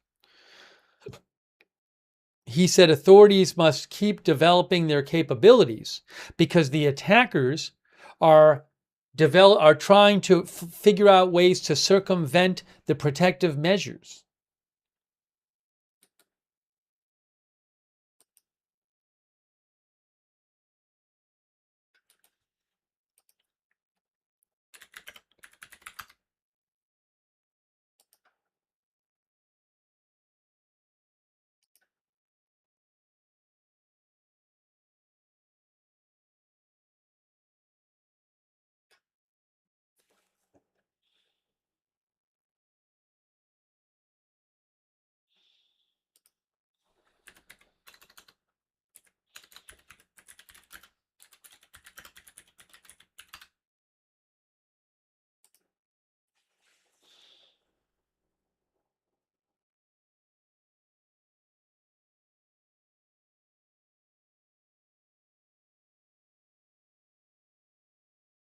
The New York Times says that freight terminal at that airport plays a significant role in supplying Ukraine.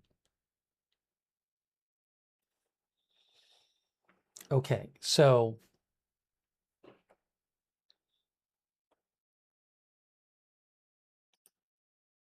I don't even know if it's like, was that it? The drone had an explosive on it. Did the explosive fail to go off? Or maybe the explosive was not meant to go off and it's meant to send a message? You know, look, I can't say if it was Russia. If it were Russia, there's a world in which they're like, well, we don't want to deal with the consequences of the drone actually exploding. We'd rather send a message, like this kind of vague message by it. Because at a certain point, if there's some kind of explosion, then maybe the NATO allies feel more of a motivation that they have to do something stronger in return.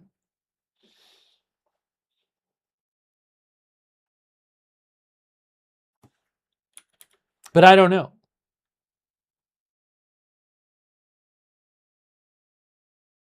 Night Vibe said, I think it's sending a message. Andy thinks it's obvious it was Russia. Lade says, at the time of the Nord Stream attack, everyone pointed the finger at Russia. Today, we know who it was. You cannot trust German media anymore. It's not really the German media, it's the German government. I mean, I've been giving you quotes from the German Interior Minister. Beershis Connoisseur says he or she thinks it failed. Just Zen says this cannot go unpunished.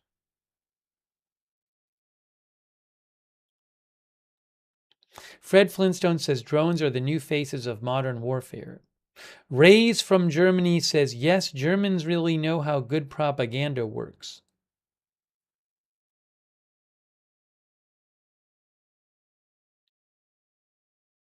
All right, I want to talk some about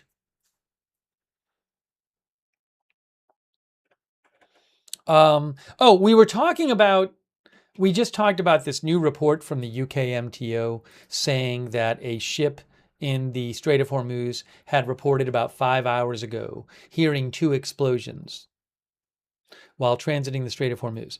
And we talked about how 2 days ago a ship was attacked in the Strait of Hormuz, and 3 days ago another ship heard an explosion near it in the Strait of Hormuz. So it certainly looks like Iran is regularly attacking ships trying to go through the southern Strait of Hormuz without Iranian coordination. That's what it looks like is happening. Certainly, I can't guarantee it, but it certainly looks like it. Okay, but remember what's also going on with the Red Sea. So we have, if I can pull up here, marinetraffic.com. Ship tracking and marine analytics provider, marinetraffic.com.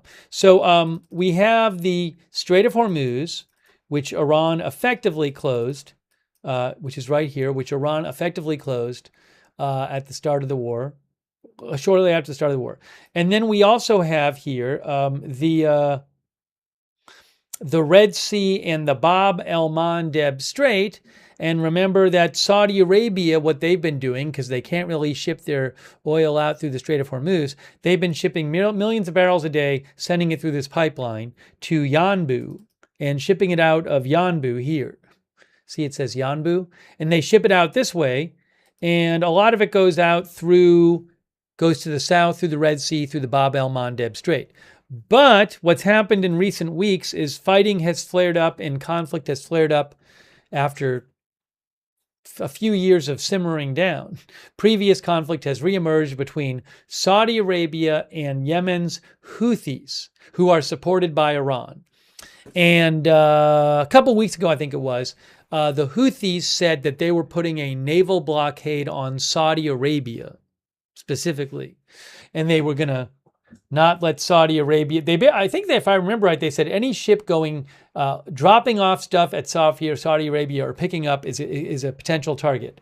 So they issued a new statement today, the Houthis.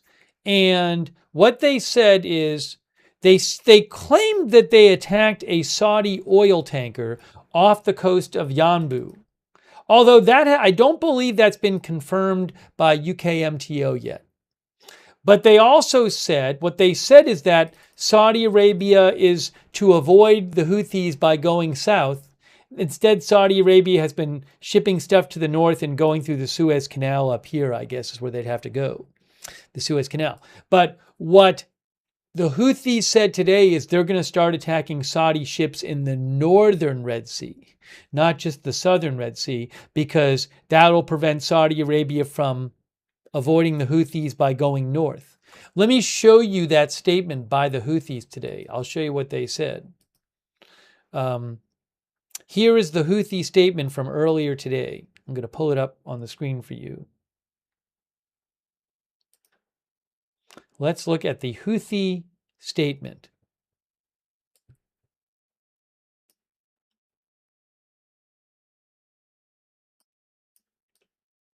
Here it is. See? It's from the Houthis.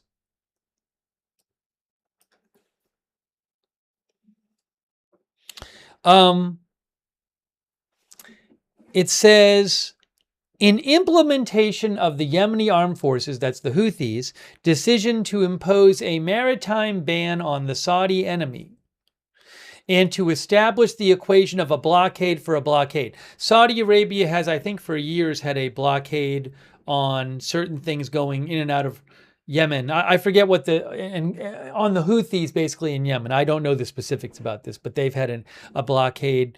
For example, they restrict air traffic coming in and out. I believe. So the Houthis have said, well, we're going to match your blockade with our own blockade, basically. By the grace of God, the Yemeni armed forces, the Houthis, were able to target the Saudi oil tanker Wafa in the northern Red Sea off the coast of Yanbu with a number of ballistic missiles. The strike was precise, thanks be to God. Again, I don't believe that's been confirmed yet, that the Wafa, Saudi oil tanker, was hit. Also, with this targeting, they claim the total number of ships targeted by our Houthi forces is 8 Saudi oil tankers since the start of the maritime blockade on July 22nd. Meanwhile, the total number of ships that were prevented from entering and forced to turn back in the Red and Arabian Seas has reached 29 Saudi oil tankers. Now, look what he says here. Here now, he says,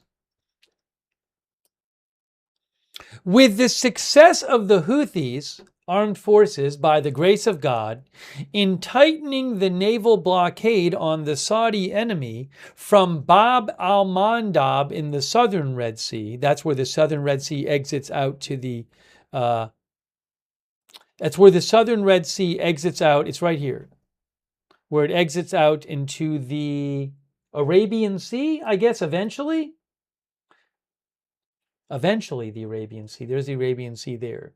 And there's the Bab al-Mandab Strait, and there's the southern Red Sea. Okay, anyways, that being said, the Houthis say, with the success of the Houthi forces, by the grace of God, in tightening the naval blockade on the Saudi enemy from Bab al-Mandab in the southern Red Sea, the Saudi enemy has resorted to diverting its oil tankers toward the northern Red Sea. Therefore, the Houthis affirm that their operations will continue and escalate in targeting Saudi oil tankers in the northern Red Sea, closing all access points and preventing their passage, to establish a blockade for blockade equation, whatever the results and repercussions, relying on and depending on God. That is today's threat from the Houthis. So they're saying they're not going to let Saudi Arabia, avoid them by going north rather than south in the Red Sea.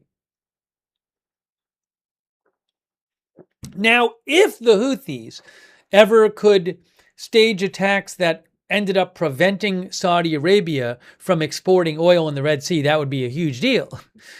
Because that's where Saudi Arabia is basically exporting its oil, out the Red Sea. We'll have to see what happens.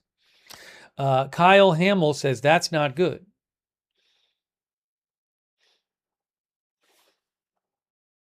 But something to keep an eye on, because that in itself would raise oil prices, which can put more pressure, for example, on the Trump administration if oil prices go up, even if it's because of the Houthis, who are supported by Iran, by the way.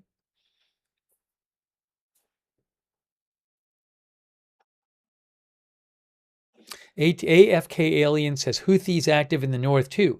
And something else that happened that I think probably involved the Houthis. Look at this from yesterday. This was interesting. I posted about this yesterday. Look at what the Indian Minister of Shipping said yesterday. If I can find it here. Or was it 2 days ago? I think it was yesterday.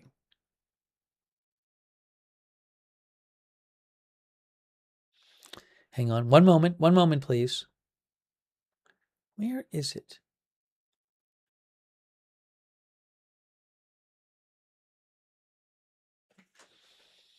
Where is the post from the Indian Minister of Shipping?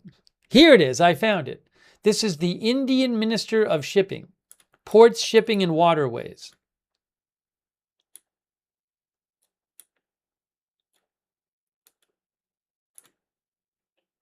Oh, well, there's another statement too. This is a statement here you'll see from the government of India, posted by the official spokesperson of Ministry of External Affairs India. This is yesterday. We condemn the attack on the Indian-flagged commercial vessel. It's a cargo ship, the MSV Faiz Noor Olia, that sank in the Red Sea off the coast of Yemen. So was it the Houthis in Yemen? That sank in the Red Sea off the coast of Yemen on August 4th, 2026. All 13 Indian nationals have been rescued. Our embassy in Riyadh is closely monitoring the situation and proactively coordinating with the Yemeni authorities for the safety and security of the crew. We thank the Yemeni authorities for their support. The continuing incidents of attacks on commercial shipping in the region are deeply worrisome. The targeting of commercial shipping in the region must end, and free and unimpeded navigation and commerce through the international waterways in the region, in keeping with international law, must be restored at the earliest. And I believe the UK MTO, if I have it right, said this ship was hit by a drone. Why do I say that? Because look at this. This is the report from the UK MTO. Oh, is that the one or is that a different one? That's a different one. Oh, I don't even know if I reposted that one. Hold on. I think I missed that one. Hold on. This is the one I was talking about. It says attack, and it came out today, but it says the report date was yesterday in the early hours. 3:30 a.m. Eastern time. What does it say? And again, I do believe that this is the Indian ship that got hit. UK MTO has received a time-late report of an incident 9 nautical miles southwest of Al-Mukha, Yemen. The CSO of the vessel has reported that the vessel was attacked by an uncrewed surface vessel. That would be a naval drone, which caused a fire on board. The crew have been rescued by local authorities and are safe and well. The vessel has been reported as sunk. So I do believe that that was the Indian cargo ship that got sunk by a sea drone off the coast of Yemen, which I'm assuming was a Houthi drone. Now, I'm not sure if that ship was... I don't know that I found much about that ship when I looked about on marine traffic. I couldn't find much about it. It was the Faiz Noor Olia.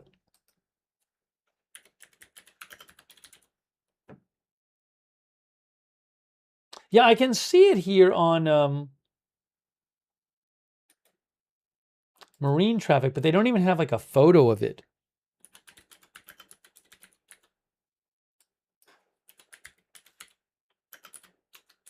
Give me a second here. And even on marine traffic, like the last sighting of it was like over a month ago. Like you can see it says cargo ship currently located in the Arabian Gulf as of 1 month, 15 days ago. It says it's a cargo ship. It really gives not much data for the ship. Doesn't even tell you how big the ship is or anything.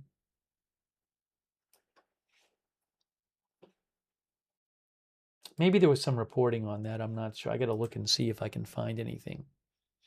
Jeff Pef Music says this is nuts. So I don't know if it was a smaller cargo ship and why it was targeted. Hang on a second here. Let me just see. Oh, it's not that small.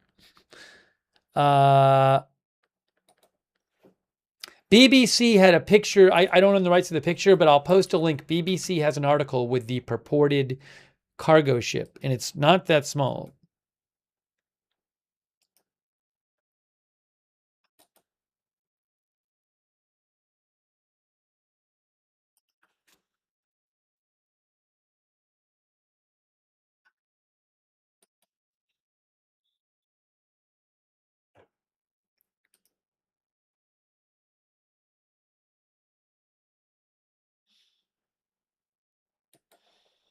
And then Trash Nomancer said, was the ship just flagged India or was it claimed by India government? So the Indian government, it was flying under the Indian flag according to marine traffic. It flies under the Indian flag. I don't know why the Houthis would have targeted that ship. That's not clear to me. Let me just see if there's anything else about it.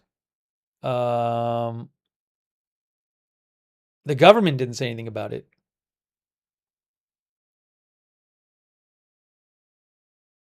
About why it was targeted. First Post, which I believe is First Post an Indian outlet? Let me check this here. It's an Indian news website. Now, I have no idea. I don't really follow them. They claim that all fingers point to the Houthis.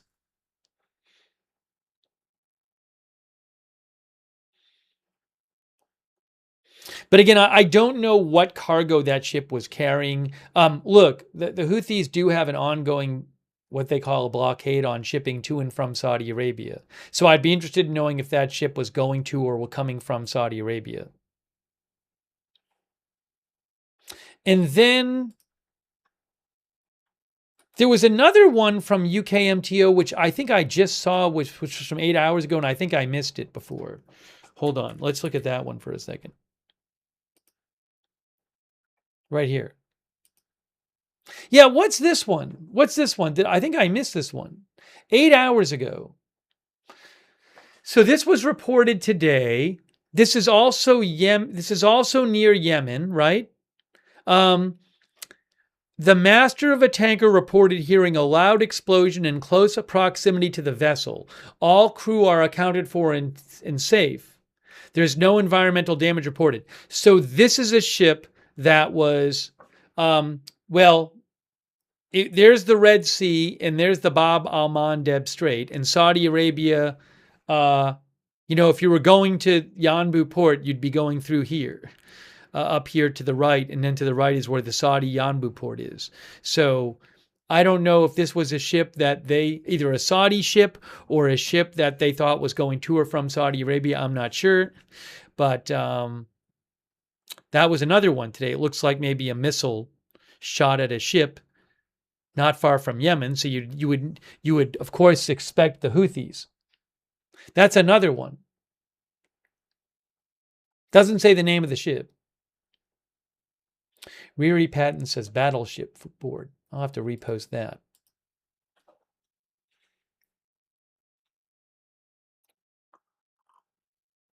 Why do I not assume Somali pirates?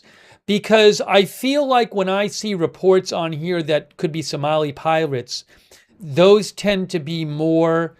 You see reports once in a while where they'll say that like a boat approached the ship with armed people on board and they exchanged fire, or the boat threatened to take control. I'm not used to hearing about Somali pirates firing missiles at ships. This feels like it's more of a missile or a drone. I mean, I may be wrong, but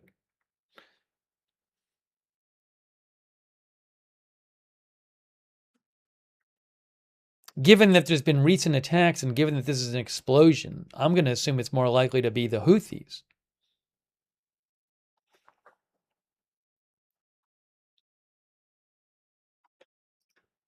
Just to be clear on our map here.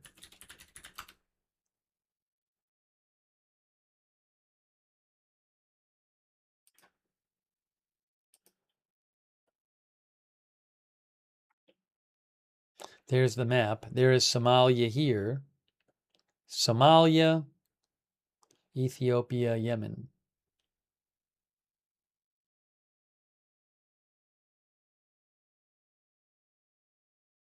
But who knows? Hold on a second here.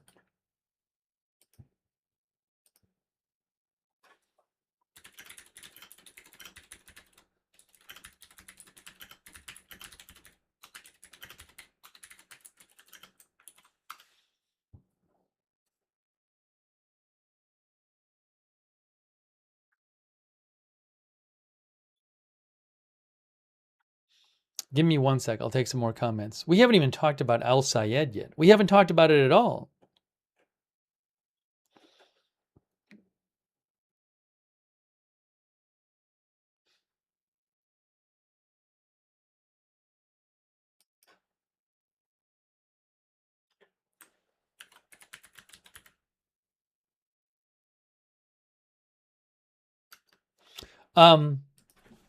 I asked ChatGPT what it thought, and it made the point. Now, it may be wrong. I'm not saying it's right. It says that Somali pirates would generally want to capture a ship for ransom, capture the vessel and crew, and not. So their attacks would often more involve armed men in boats trying to force a ship to slow down and permit boarding. Which makes sense. I'm not saying that's correct, but I see what the point is.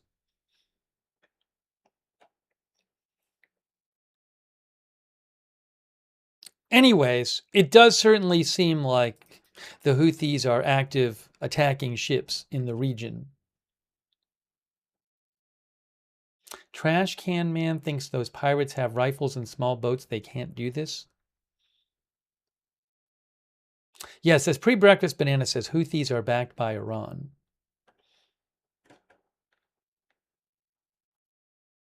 So I need to just check my comments for a second. We're going to get to El-Sayed next. We haven't even talked about it yet.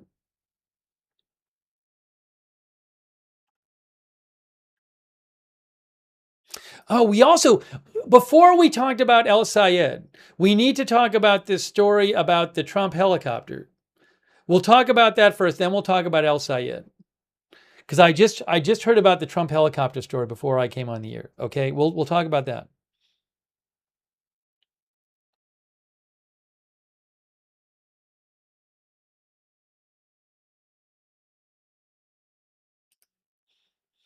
Charlie Underfoot thinks the helicopter story is bonkers. All right, give me 2 seconds here. PW360 says, what are the chances someone leaked the attack plans by the U.S. last Friday so Trump lost the element of surprise and wait until this weekend? I guess my point, PW360, my response would be like, I don't know if the U.S. had much an element of surprise if it attacked Iran, because President Trump had been talking about it, and there were also lots of stories written about it. So Stick says, what would be the surprise? So I can't imagine that the reason it was canceled is that it was because of because of a worry about losing the element of surprise. That's just my thought. I think it had been pretty well telegraphed. I think there's a legitimate question as to how close it really was to happening. I don't know. I mean, there's a world in which it was close to happening. There's also a which in which it really was never going to happen. I don't know. DJS thinks it was disinformation. Maverick Pixel thinks Iran expects a attack 24/7 due to no negotiations. Mo thinks it was intentionally leaked by the administration. Hey, thanks to PW360 for writing in.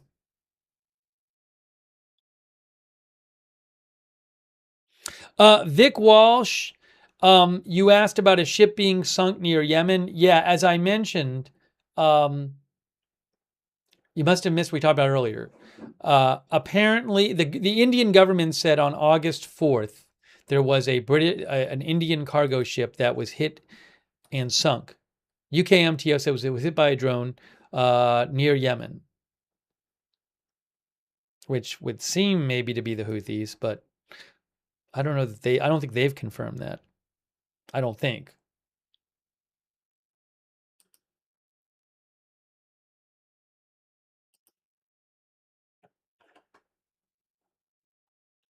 Okay. Let's talk about this. Hang on a moment here.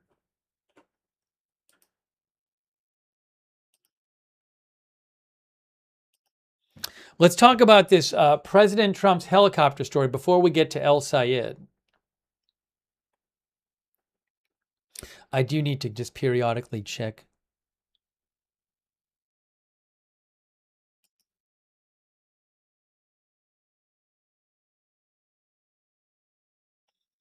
By the way, interesting report from the Washington Post. Another thing we'll talk about. We should also talk about, we haven't talked about this, multiple news outlets have claimed that the U.S. is running short on certain munitions. Okay, multiple news outlets have claimed this. For example, we'll get to this in a second. For example, Reuters had a story on it. CNN had a story on it. We'll talk about that in a second. We got to focus though. Let me talk about the story about the helicopter.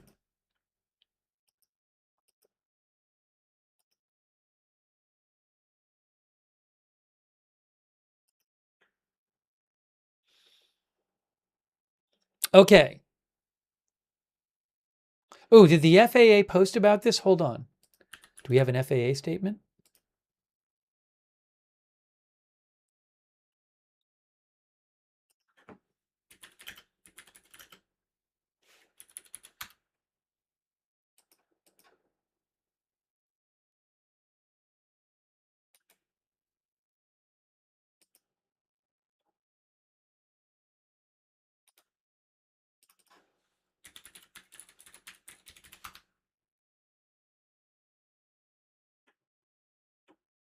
Okay, look, here is from the Washington Post.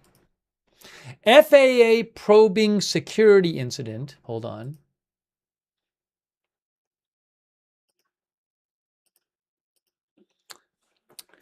Involving Trump's helicopter and passenger jet. This is from the Washington Post. The FAA is investigating a safety incident involving Marine One and Reagan National Airport, the agency said. President Trump took off from the White House in Marine One, the helicopter, on Tuesday afternoon. But air traffic controllers at National Airport had not stopped commercial flights, according to two people familiar with the matter. They spoke on condition of anonymity because they're not authorized to comment.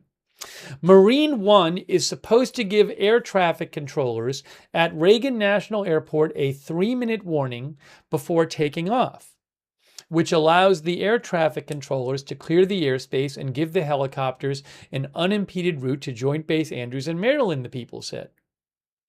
The White House spokesman Kush Desai said, Marine One flights are piloted by some of the best aviators in the world, and at no point was the president in harm's way. Based on audio recordings from ATC.com, the Marine One pilot gave a 3-minute warning multiple times, but the air traffic controller appears to have had trouble receiving it or hearing it. Tower, just want to make sure you copy. Marine One, 3 minutes to lift, the pilot said shortly after 2:30 p.m. Tower, do you copy? Marine One, 3 minutes to lift, the pilot said seconds later. Air traffic controller responded, last calling, that's broken and unreadable. A few minutes later, the Marine One pilot said, National Tower, Marine One, proceeding as briefed. The air traffic controller replied, Marine One? You said you're proceeding as briefed? The Marine One pilot said that he was. Okay, no 3 minutes. Roger, proceed as briefed, the air traffic controller said. The air traffic controller then informed Marine One that an Embraer 170 passenger jet was taking off. It was an American Airlines flight to Pensacola, Florida. The Marine One pilot said the helicopter would take a momentary delay before proceeding. Wall Street Journal first reported the incident. A statement from the Marine Corps said the flight was routine. By the way, the New York Times reported that the plane a plane and the helicopter got within less than a mile from each other. Because I was looking at that New York Times article today. I posted a GIF version of it on my X account at Lookner. But what did it say? Let me just double check that. The New York Times article said that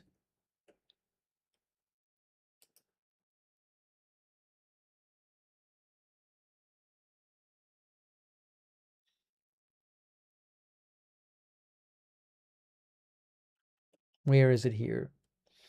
They came within 0.8 miles of each other, a passenger jet and Marine One. 0.8 miles of lateral distance and 700 feet of vertical distance. And the Times says that a loss of safe separation, which is distance prescribed to keep between two aircraft that's needed to reduce the likelihood of a collision. Loss of safe separation is defined by the FAA as either being less than 1.5 miles from each other laterally or 500 feet vertically.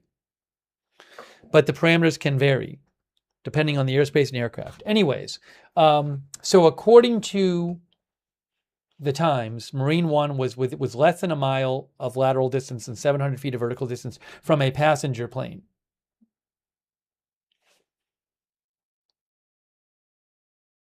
Okay. By the way, after a deadly mid-air collision in 2025 that killed 67 people near Reagan National Airport, all but the most critical helicopter flights near that airport have been banned.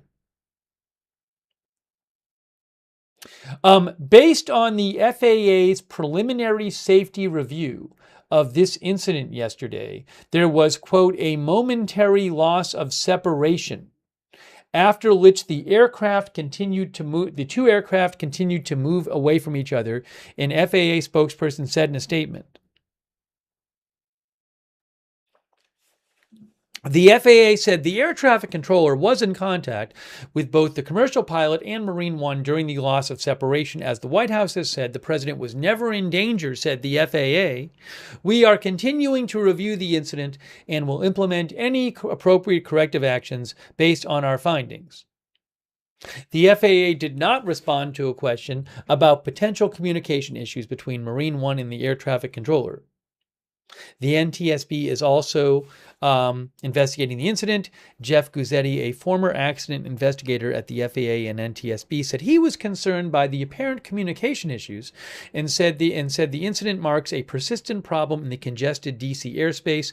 But overall, he said he didn't think it was very serious. While it should never have happened in the first place, the loss of separation, it did happen, but the system was able to mitigate the risk, he said.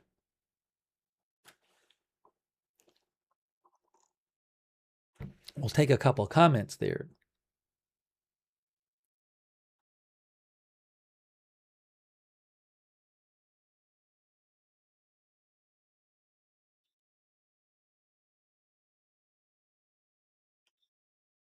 M. Gingrich says assassination attempt? Well, there's no sense here that I've seen no reporting that anything intentional happened. Some of our viewers said oil went up. I'll have to check. GPV says what we have here is a failure to communicate. Steve God thinks the helicopter is at fault because not having proper tower readback. Patrick Ryan thinks it's the ATC's fault. H. Pedro says a bunch of nothing burgers seems like flight control has an attitude.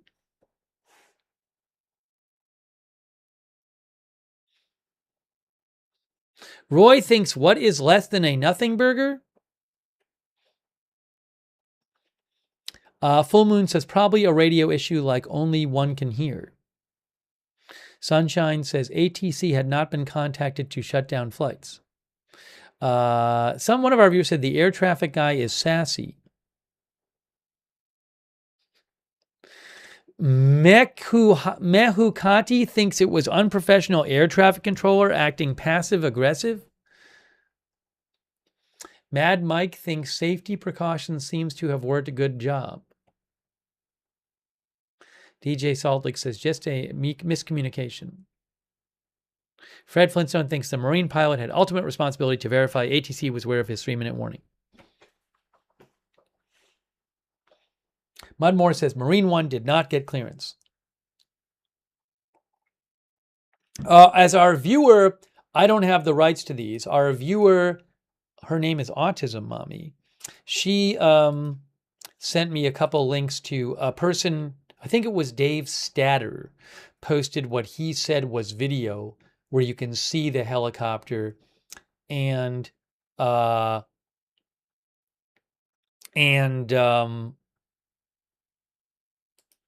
he posted several videos where he said you could see the helicopter in Marine One. So I'll post a link to it. I can't verify the videos, but you can look at his account, Dave Statter.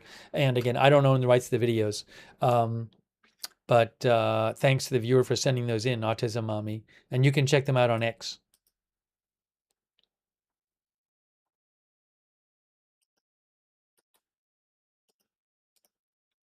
Oh, and before we get to, hey, shout out to our moderators.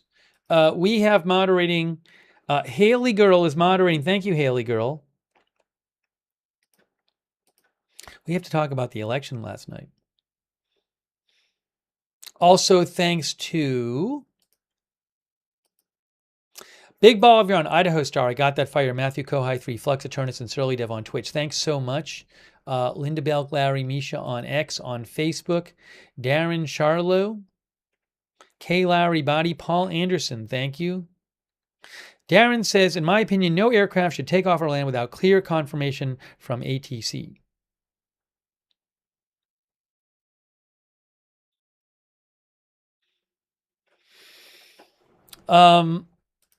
Thanks, by the way, to on Twitch, Kevin. Thanks, Kevin Edward Music, for watching. Thanks, Cotton Eye Joe, for subscribing. Thanks to Jimmy Kane for your support. Thanks, Jimmy Kane, 4192, and Crypto King for your support. Thank you.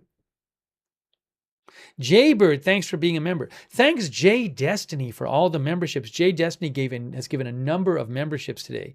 Thank you so much, Jay Destiny. Ian Ryan, thanks for being a member. Cyrus the Virus as well. Thanks for being a member. I Love Cookies. Thanks for the gift membership. I Love Cookies. Thanks, Joshua, for being a member. And thanks, I Love Cookies, for being a new member. Jax Animals, thanks for subscribing. Now, before we get to the election stuff, I was going to show you one other thing. Oh, first of all, people mentioned oil. What am I supposed to be looking at? The oil market?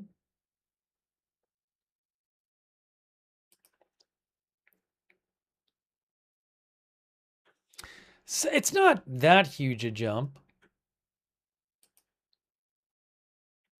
So, yeah, I mean, oil's gone up like $1 for some reason. I don't know why. Oil in the last, that's about the last 20 minutes went up $1. WTI crude. And then Brent crude, similar. Went up about, well, maybe a little less than, almost $1 in the last, looks like 20 minutes or so. This is from tradingview.com. I'm not sure why that is.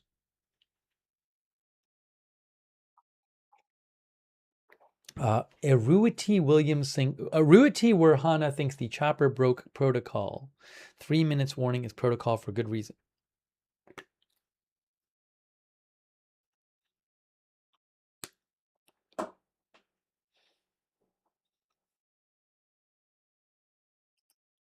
Now,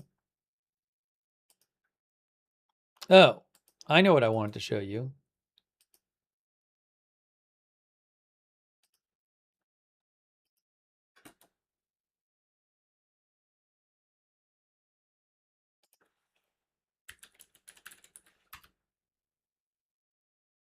There's a new report here. I can't confirm it, but I want to show it to you. Because we were going to talk about this topic about the missile depletion concerns anyway. Trump, Hegseth clashed at Camp David over Iran missile depletion concerns. Let me take a step back and show you something about the whole thing with the missiles.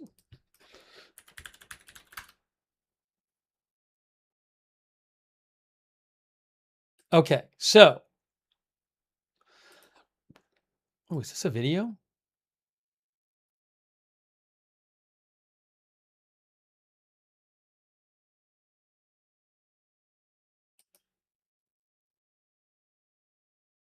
So, multiple outlets, including Reuters, had stories like this in the past day. Where am I looking here? Here. This is a Reuters story. U.S. has used virtually all of its long-range precision missiles during Iran war, sources say.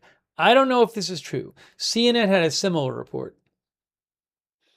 And the Washington Post today is reporting that Trump and Hegseth clashed at Camp David over Iran missile depletion concerns.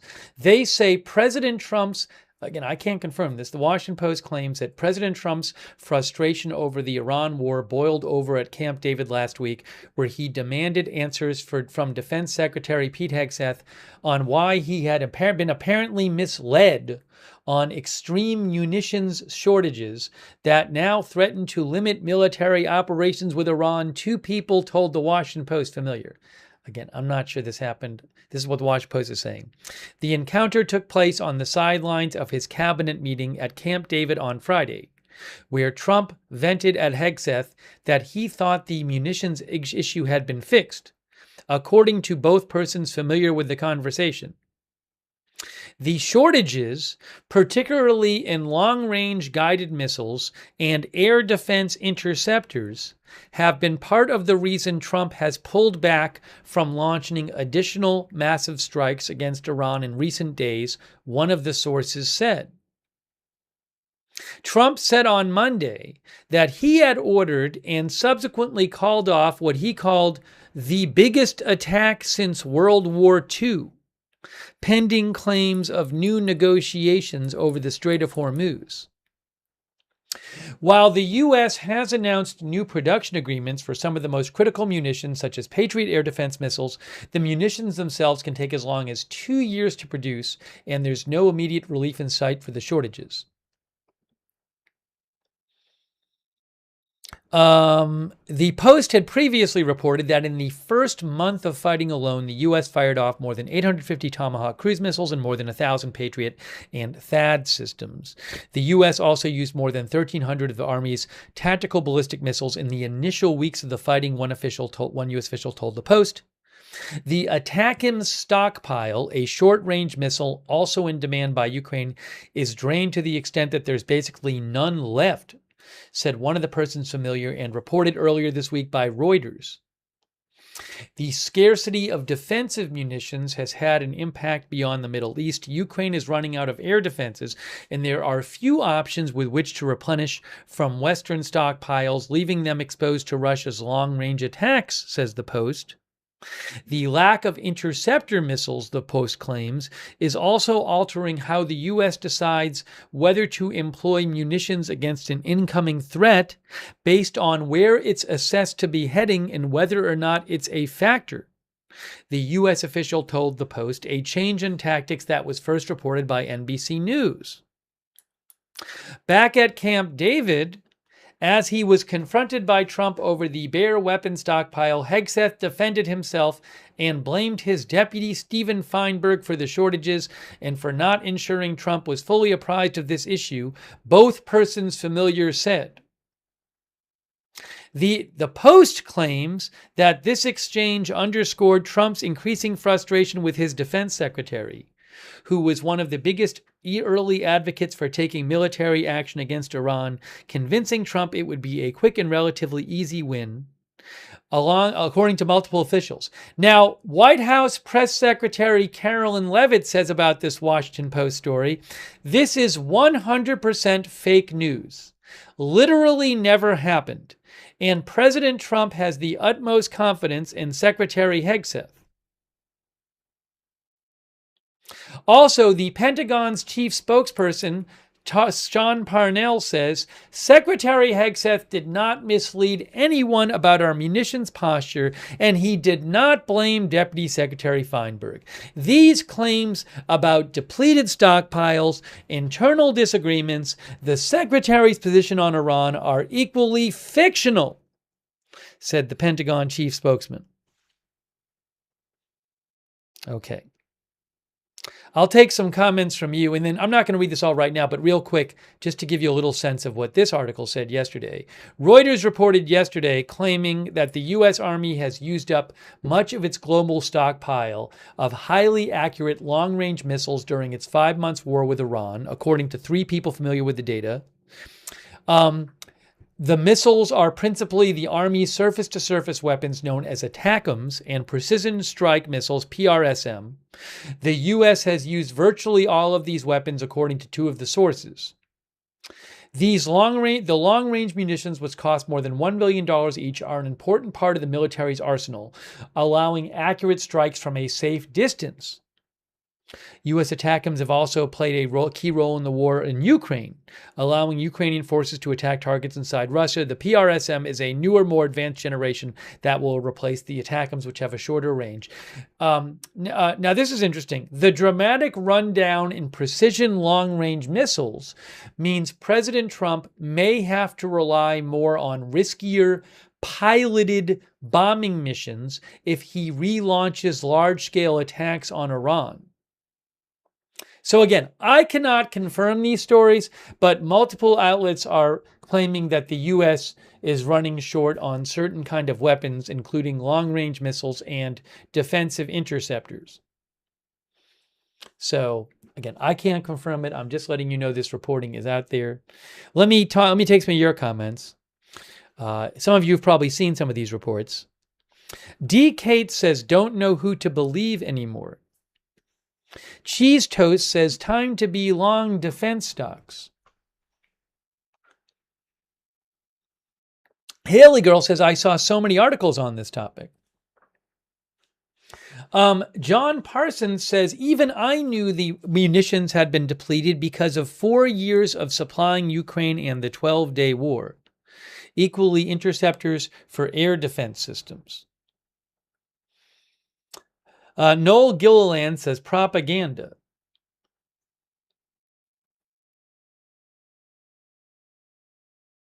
But you're pointing out that, like,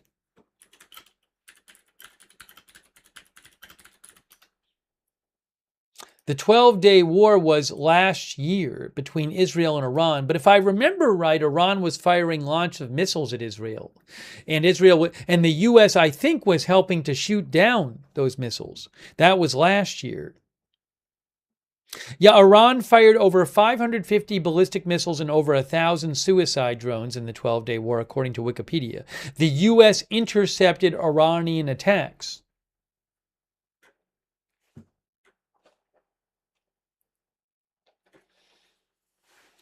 ATX James says, trillions of dollars, and after a few months of bombing a non-superpower, they are depleted. Taxpayers have either been duped or being lied to. Well, as you know, ATX James, as one of our viewers was saying, there's also, again, the U.S. has helped for years now shoot down missiles going into sent at Israel from Iran. Also supplying Ukraine. I'm not sure to what extent. I don't know the numbers myself.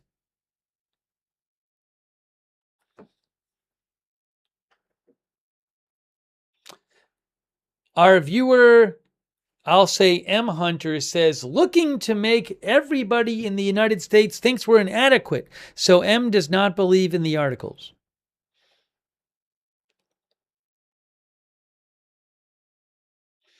H. Schwartz says, well, I know now to believe the administration. Let's see here.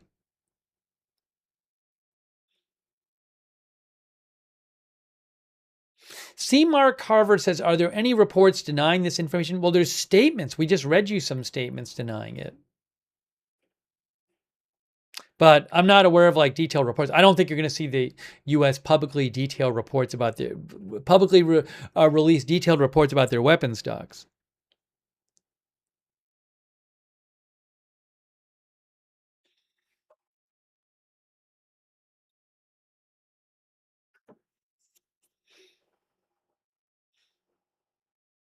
Raisback says, by all means, let's spend more. Endo Bleed says, we need to stop helping Israel.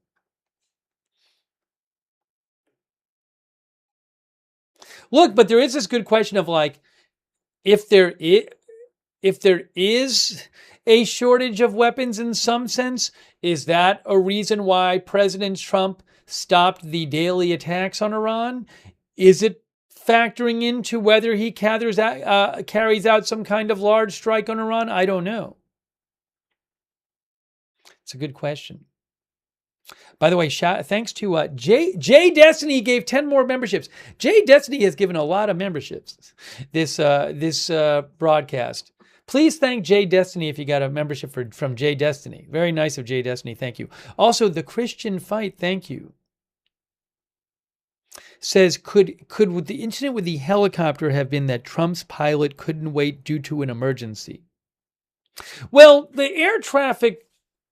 I mean, we heard there's that transcription of what the back and forth was between him and ATC, and he did give a 3-minute warning. It seemed like the issue was more that the ATC person was not hearing this, but he didn't say anything about an emergency. Now, I don't know for sure. I mean, ultimately, it seems like maybe he did take off without getting the full explicit go ahead. So I don't know if there was it's a fair question. If that is the case, why did that happen? I'm sure that'll be looked into. So I don't know. I'm not aware of any emergency, but who knows? It's a fair question why all that happened. Thank you, the Christian Fight. Thanks also, Man for Some Markets, who said, Man for Some Markets, thanks so much for your support, who says, look at my global hegemon dog. Okay, now, we still haven't talked about the election. We got to talk about this election, guys. Oh, there's a little video that went with that Reuters article. What is this video about? It's a short video talk where somebody's talking about the weapons, the purported weapon shortage. Here, it's about a minute long. Let's see what this video is. I don't even know what it is. It's with that Reuters article about the purported weapon shortages. Let's just take a look at this for a second. It's the Reuters video.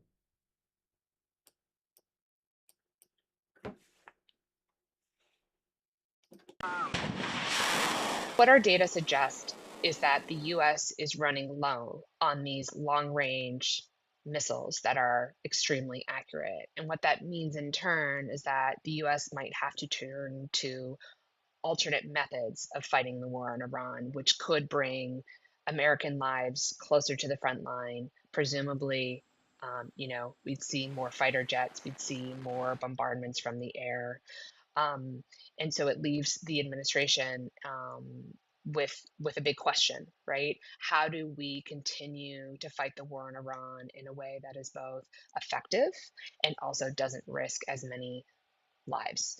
And one thing we know they're looking at is trying to ramp up production of the long range missiles, right? And so they're talking to contractors, they're looking for money to try to fund new production. What our data suggests. Okay. That was Aaron Banco, who was one of the authors of the article I was showing you, which is that one right there. We were looking at before. Okay, hang on a moment here.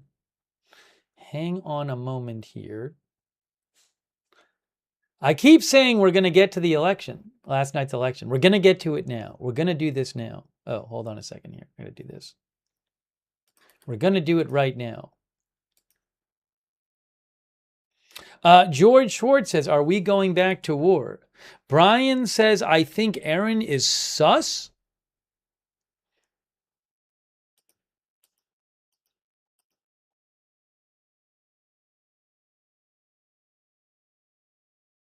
Okay, hold on a moment here. We need to talk about Abdul El-Sayed, progressive Democrat who won a very close race with Haley Stevens, who is seen as the more moderate candidate in Michigan to be the Senate candidate. I mean, who wins the seat in Michigan could determine who controls the Senate, guys.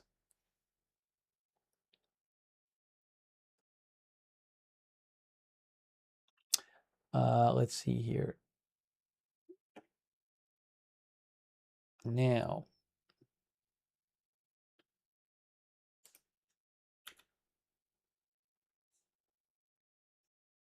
Let me pull this up.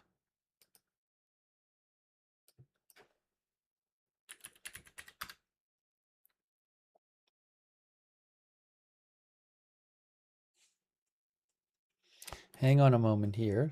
Hang on a moment here.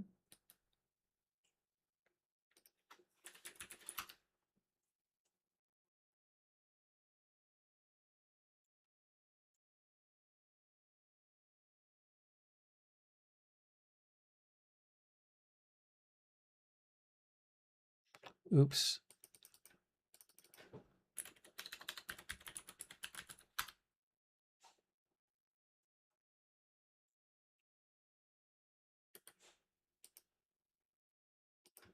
Couple things to show you here.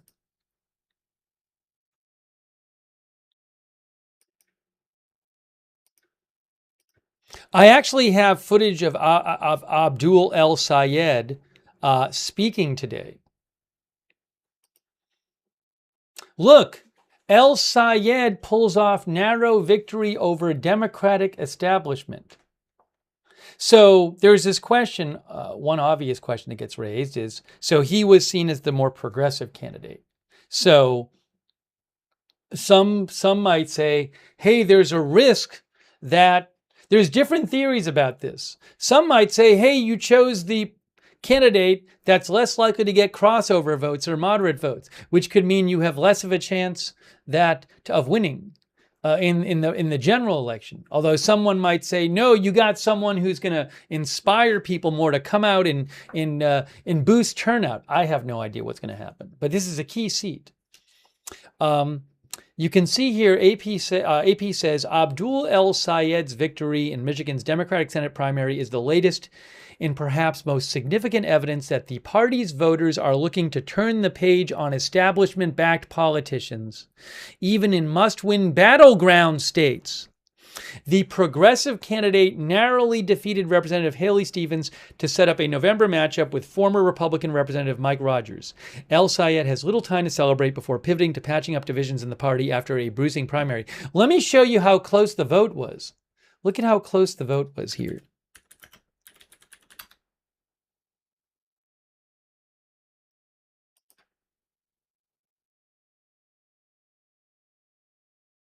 Hang on. There is the vote right there. You can see Sayed. Well, let me do it this way. Hold on. Let me do it this way.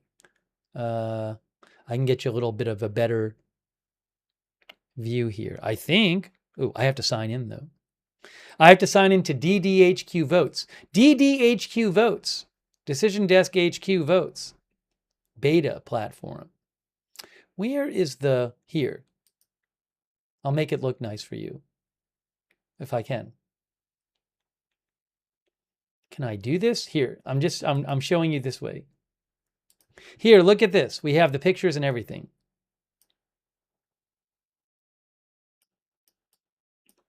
There it is. Oops, what's happening now? There. Less than 15,000 votes. Another kind of crazy thing is that Mallory McMorrow had dropped out of the race previously, yet she still got 61,000 votes, which is way more than the difference between Stevens and Sayed.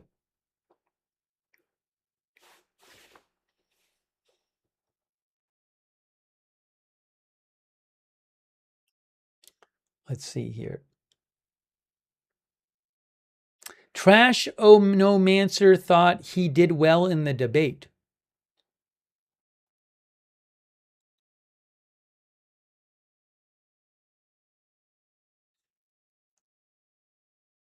Wickedest Witch thinks he has an impressive resume.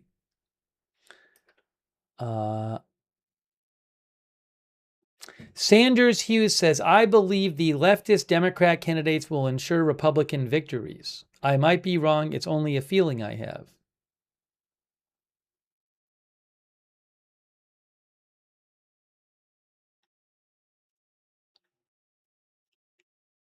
Yes, so this is the report this is from last night. He is the not all the votes have been counted, but he has won. He's the projected winner. The race has been called. But again, I'm just showing you how close it was. Less than 15,000 votes at this point. Now, Hostel says McMorrow's votes could have been early voting. It's an interesting point. I'm not sure how many of those votes were early voting.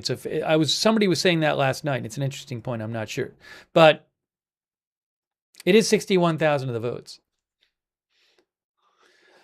All right, let me show you some more about this though, and we're going to watch a little of him speaking today. But AP says. During much of the Trump era, the Democratic Party voters have often followed the urging of party leaders and favored moderate candidates like Haley Stevens. But this year, they veered toward outsiders like El-Sayed, who tapped into widespread discontent with the Democratic establishment and the status quo in Washington. Democrats need to rack up as many wins as possible to take back the U.S. Senate so the party has little room for error against Mike Rogers. El-Sayed and Democrats moved quickly today to stress their unity after the contentious primary. El-Sayed called for mending fences, and Stevens offered her support, saying it was more important to keep Rogers from winning. There is so much more that unites us now, El-Sayed said. I'm going to show you some of his speech this morning. Let's see. The seat is open because the Democratic Senator Gary Peters is retiring, and Democrats are under pressure to defend it to preserve their chance of winning control of the Senate.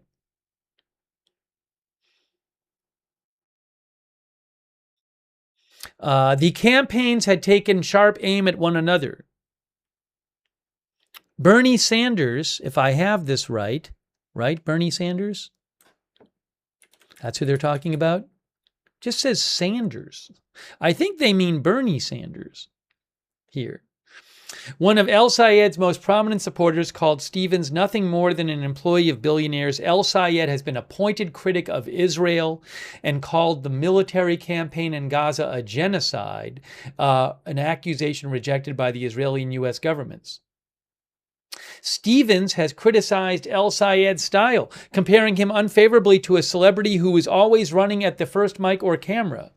Stevens suggested that El-Sayed was not electable in the fall, saying Republicans have been propping him up because they think El-Sayed will be easier to beat. Oh, also, President Trump posted about El-Sayed today. Some of you may have missed that. Hold on.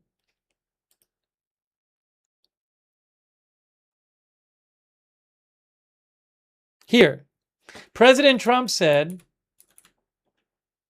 "Great news for the Republican Party. El-Sayed, a communist loser, Trump claims, who hates Jews and Israel, Trump claims, is the projected winner in his race with the socialist. As usual, the polls were way off on this one. She was not expected to do nearly as well as she did. Now the Democrats' crazy policies will only get worse."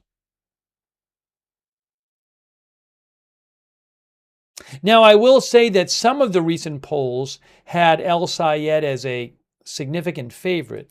If we go back to, hang on, I'll show you.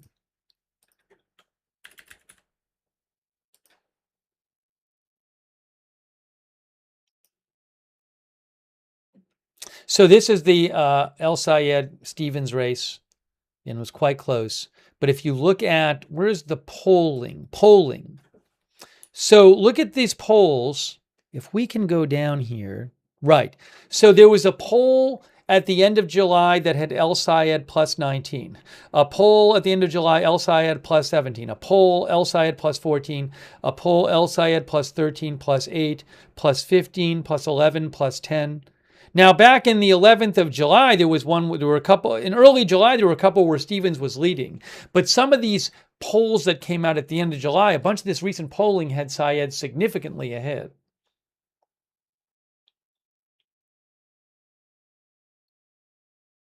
Hang on a moment here. El-Sayed, sorry.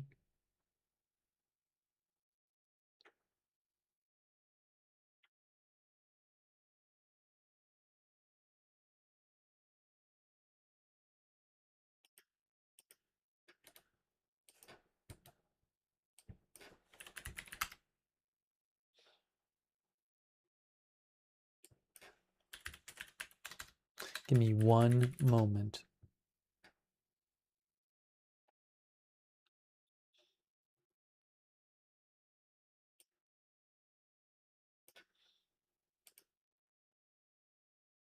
Oh, I have a video here. Well, we're going to watch what he had to say, I think, just to do it. But let me show you this.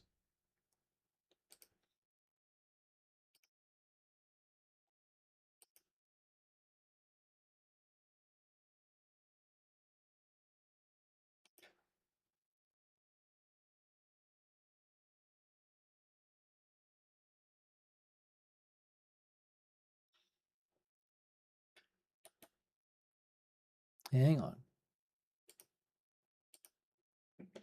You can see here, after bitter primary, El-Sayed seeks to unite Democrats in must-win Michigan race. El-Sayed, Reuters says, a 41-year-old doctor whose campaign focused on health care, the economy, and an end to unconditional military aid to Israel, is the first progressive to win a statewide primary in a state that President Trump carried in 2024. He will face Republican former Congressman Mike Rogers in November's midterm elections. Democrats who had been deeply divided by El-Sayed and his more moderate opponent, U.S. Representative Haley Stevens, rushed on Wednesday to portray the entire party as behind him.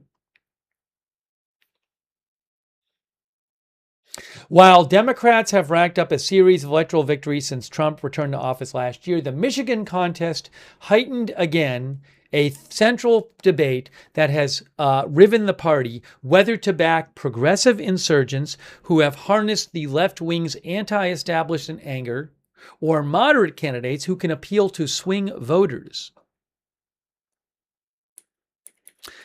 Republicans wasted little time in attacking El-Sayed as too extreme for Michigan. Digital advertising from the party's Senate campaign arm and an allied super PAC described El-Sayed as dangerous and the most radical Senate candidate in America.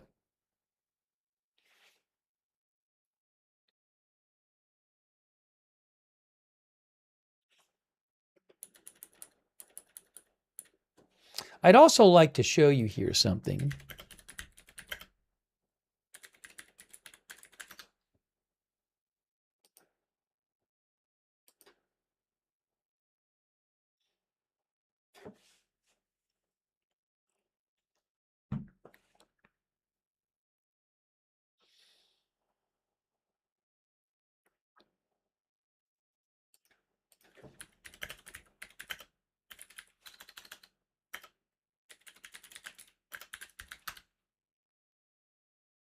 Hang on. Where is it here? Where is it here?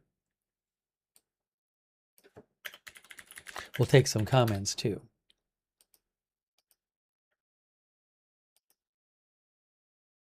One thing he says a lot, this is his website, but one thing it's like his catchphrase. He says, money out of politics, money in your pocket, Medicare for all. I believe when I've heard him speak, he'll just say that a lot of times. If you look at priorities on his page, that's what it says. But let me see here. So, for example, he's for abolishing ICE. This is just from the campaign website, abdulforsenate.com. Sorry, abdulforsenate.com. So he says people don't come here because they want to take away from America. They come here because they want to build in America. That is what America has always been about. We must replace our broken and unpredictable immigration policy with a clear, comprehensive, and fair system. That begins with abolishing ICE. ICE has become a tool for autocracy. So this is a pretty left position, right? I'm just, you can go and look up his positions, but that's not, that's more of a left position than a moderate position there. He says, I believe that ICE funds should be repurposed to build out the legal infrastructure of courts to create a clear pathway to citizenship for those who are stuck in limbo in our current system. He says, I do believe in a safe, secure border and immigration enforcement, but under a new organizational structure. Now, at a certain point when somebody says this, are they saying abolish ICE but create something that's like ICE that's not called ICE? I leave it for you to decide.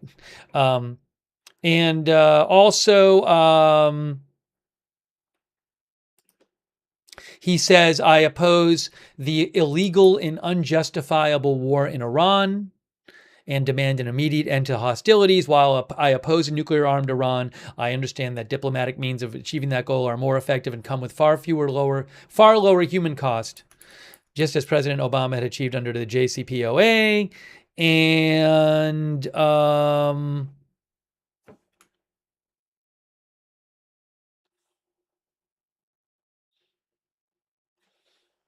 also,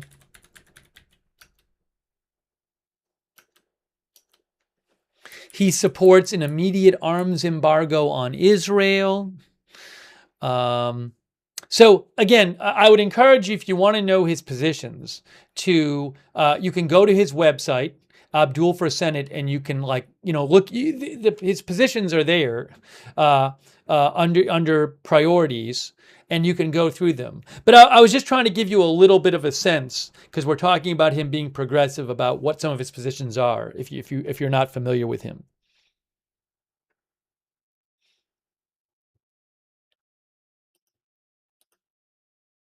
Let me take some comments from you guys. Then we'll watch some of what he had to say today. I have that for you.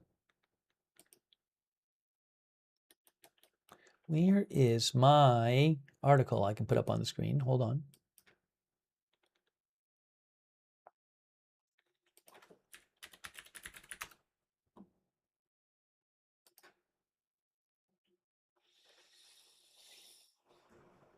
Let's see. Hold on.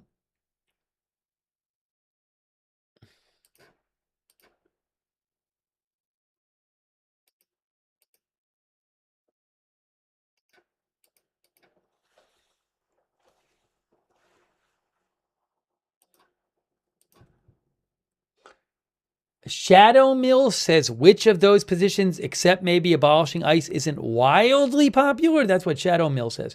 Gary Myers believes he's a communist. NY committee thinks Medicare for all is not a bad thing.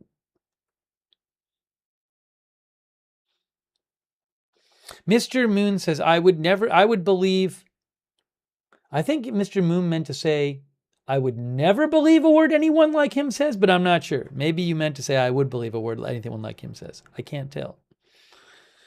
Uh-oh. Hold on a second here.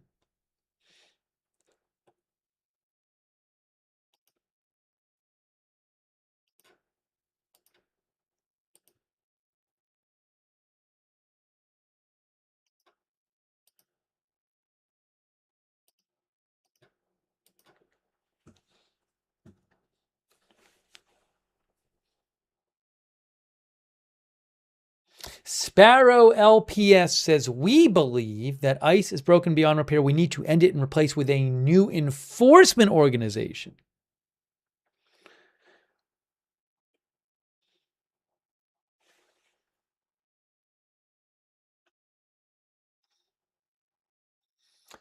Let's see here. Sparky the Human says Stevens is for APAC.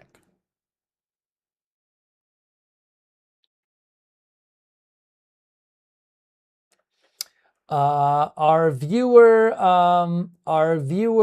Frosty McMuggin says everything free is how the communists start.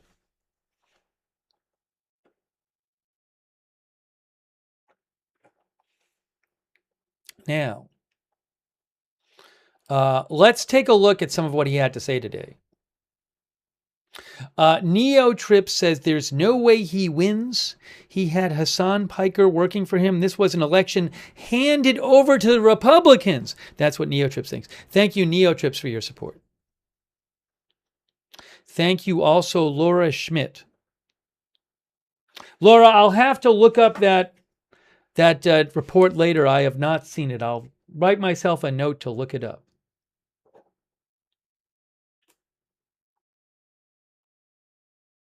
She says she saw a report about claiming the Pentagon is drafting a new U.S. nuclear strategy in case of regional war with China or Russia. That doesn't mean they necessarily, if that's true, doesn't mean they necessarily think that a war with China and Russia is imminent.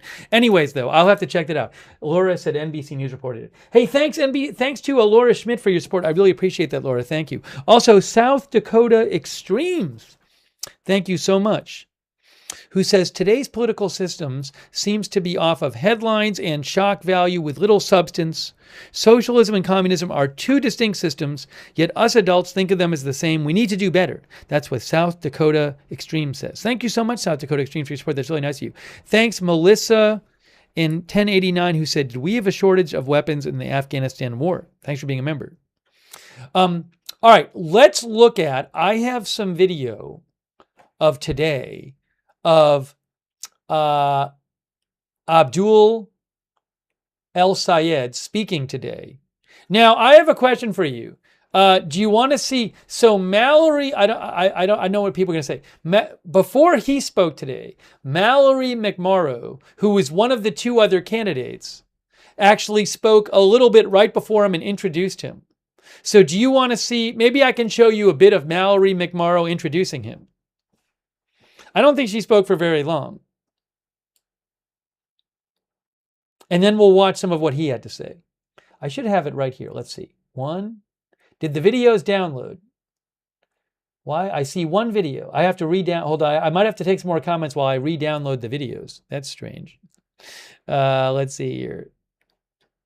Hold on. Give me a moment. It's odd. Where are my downloads?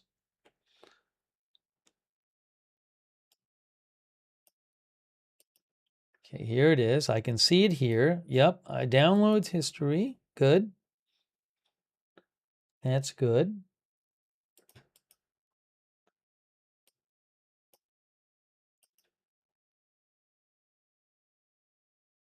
I'm downloading them all right now. In 2 seconds, I'll have it all.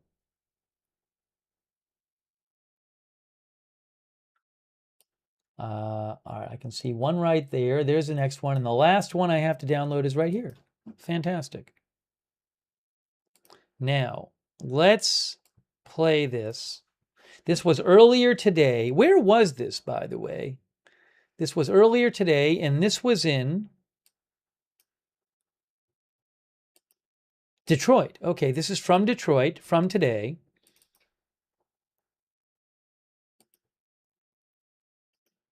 Okay, Mallory McMorrow only spoke for like 4 minutes or like 5 minutes. So she's going to I'm going to show you some of what she had to say, and she introduces him, maybe a little bit longer. All right. So let's watch Mallory McMorrow introduce Abdul El-Sayed, and then you'll see some of what he had to say. Okay, so we're going to do it this way. We're going to put this like this. Okay. And I just have to put on, I just have to put on the screen so people are not confused that, I need to put on the screen so people are not confused that this was earlier today. Earlier today, Detroit, Michigan.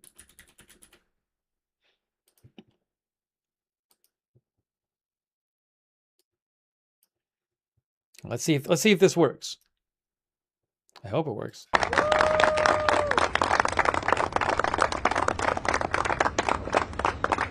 Good morning, Michigan. Good morning. Good morning. Did everybody get a little bit of sleep last night? We're doing okay? I'm State Senator Mallory McMorrow, and I am so proud to be here this morning. It is an exciting morning in Michigan. And I know that this was a long and brutal primary. Take it from me, I lived through it personally. But what is most important now is that we recognize that for all of the differences we may have had in this primary, that those differences pale in comparison to the contrast that we face in November. Now, in pure Michigan fashion, I had made a commitment earlier that no matter what happened in this race, that I was going to endorse the nominee the minute the race was called and that I would be at their party. Well, Michigan decided maybe we're not going to the parties last night. So this morning, with all of you, this is the party. This is the start of a celebration of all of us coming together. Now, I want to say to my supporters, to the supporters of Congresswoman Stevens who fought hard, and to the Congresswoman herself, thank you. Thank you for putting your name on a ballot. Thank you to everybody who volunteered. Thank you to everybody who organized. Thank you to everybody who poured your heart and soul into these campaigns for almost the last 2 years. We need all of you, all of us, to stay in this fight every minute going forward, because I can promise you that today, Mike Rogers and Donald Trump are looking at Michigan and they are hoping that these family fights that we had, the disagreements within the Democratic Party, are the fights that we're going to retain through November. They will be hoping that we are either too hurt because we or our candidate lost, or too proud because our candidate won to not be willing to reach across and bring somebody in, or just to be too sad to move forward. Well, this morning, are we ready to show the rest of the country what Michigan is made of? Are we ready to show the rest of the country what it looks like when Michigan fights and wins? Are we ready to do it alongside a fellow girl parents? And I just want to give a huge amount of credit. I mean, look, this is an ugly business sometimes, and I just got to meet Sarah Abdul, thinking about our girls and the future that it's going to mean for them in this state and in this country. That's why I'm here today. I know that we share a why. I know that we all care about making a better future for our kids. And that is why I could not be more proud to introduce you to now officially the Democratic nominee to become the next United States Senator from the great state of Michigan. Please join me in welcoming Abdul El-Sayed.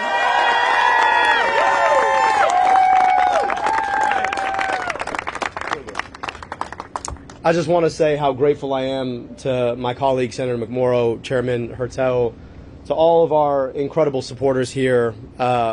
What a race. You know, in the words of Muhammad Ali, we shook up the world. And I want to say, just first and foremost, how grateful I am for the opportunity to participate in democracy. Now, my family immigrated to this country from a place where there is not democracy. You cannot just put your hand up and run.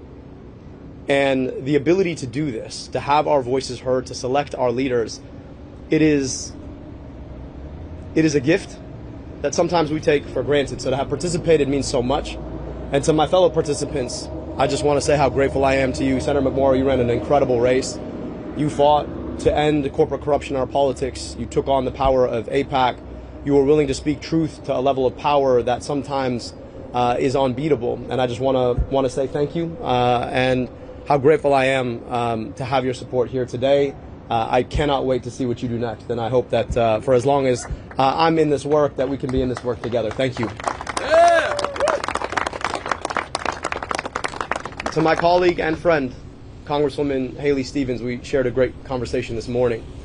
And I know that it was a bitter end to this very long primary, but I also know that Haley brings the best of herself to her work.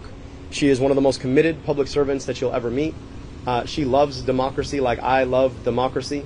And whatever differences that we might have had in the primary, they pale in comparison to what unifies us. A recognition that so long as we want to keep our democracy, that democracy better be working for people, and that all of us have to come together to make sure that we never let Mike Rogers see the inside of the U.S. Senate. So, Congresswoman, thank you for your race.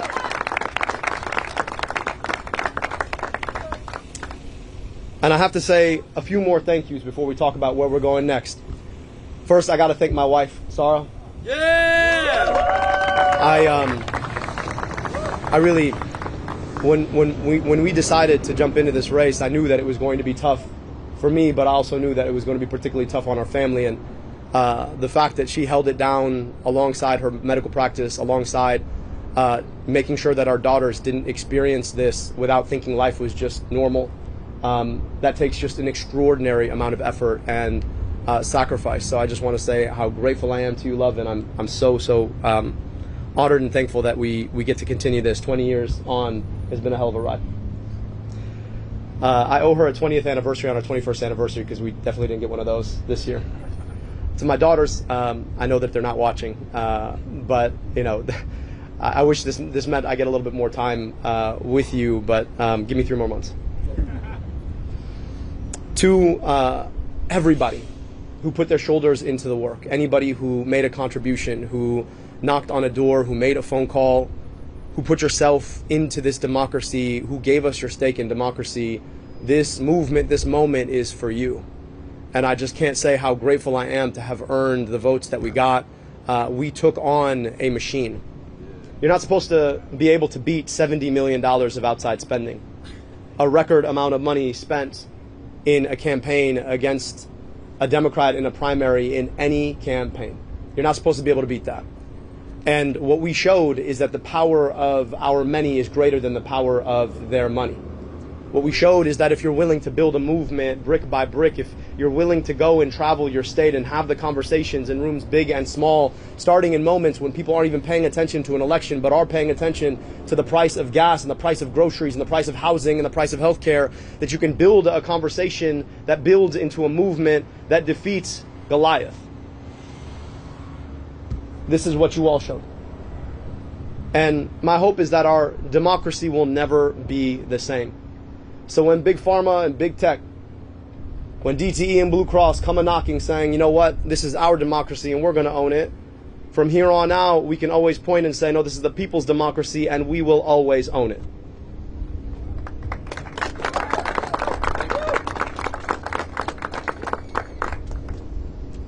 This would not have been possible without the incredible efforts of so many allies and allied organizations. I gotta give a special thank you to my first endorsers.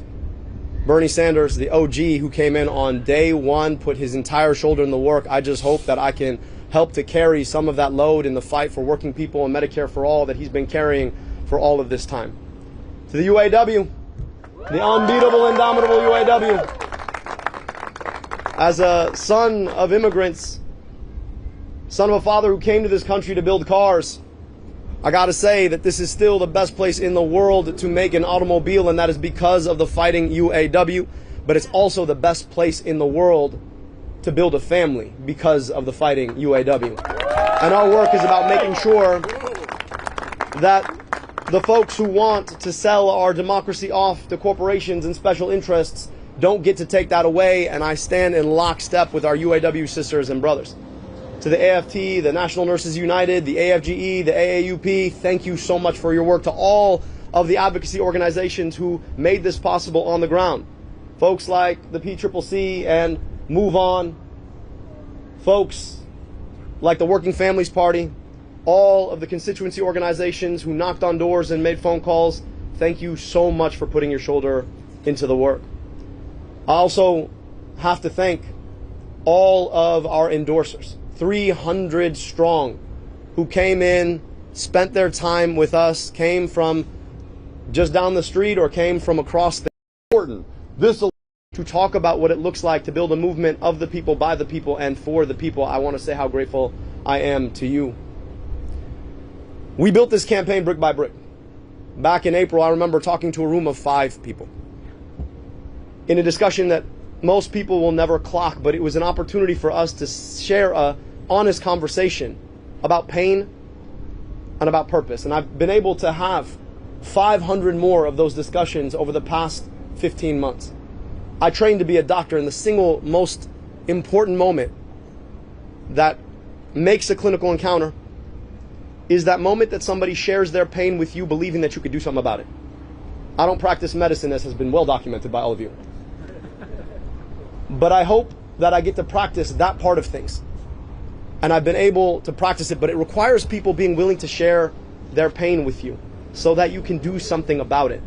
That is a moment, a piece of vulnerability people give you because they believe that you can actually fix it. It's an investment, sure, in a campaign, but it more is an investment in democracy. And as we traveled our state, we were in living rooms in Lansing, VFW halls in Escanaba, basements in Grand Rapids, churches in Detroit.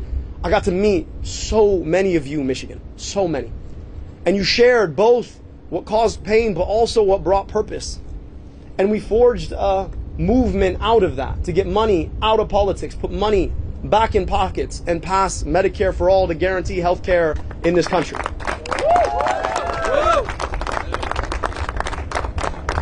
And for our troubles, the corporations, the special interests, who would rather get to decide who our elected officials are than let us decide who our elected officials are, they spent an unprecedented amount of money to beat us. Attack ad after attack ad after attack ad after attack ad. Wall-to-wall ads. But it turns out that the commercials are the part of the television show most people don't want to watch. It turns out that you can spend as much money as you want on lies, but it doesn't make them true. It turns out that when you're able to reach out and dignify somebody's pain, people remember that a lot more than a 30-second ad played on a loop on television. And it turns out that when the people want something in this democracy of ours, the people can get that thing if we're willing to do the work of that. And that's exactly what Michiganders up and down the state showed. 12,000 volunteers knocking nearly 10,000 doors a day to defeat an unprecedented amount of outside money, $70 million. But right now, as bitter and as divisive and as cynical as the campaign against us might have been, I want us to realize that there is so much more that unites us now. Because the campaign that Mike Rogers and Donald Trump and their GOP MAGA allies are launching is already more bitter. All you got to do is look at the ads you're already watching on TV, started today. You know, they think that you want to use my whole name against me. Mike, listen, man, if you can't say the name, it's Abdurrahman, keep the name out your damn mouth. I'll be happy to give you lessons. But they understand that the only way that they think they can win is to drag us into the mud, to believe the worst about each other, to believe that what divides us is bigger than what unites us. They want us to think that the reason some of us ain't got is because of other people got. But it turns out that the reason so many of us ain't got is because of the system that has corrupted our politics to take it away from us. And that is the thing that we are taking on now.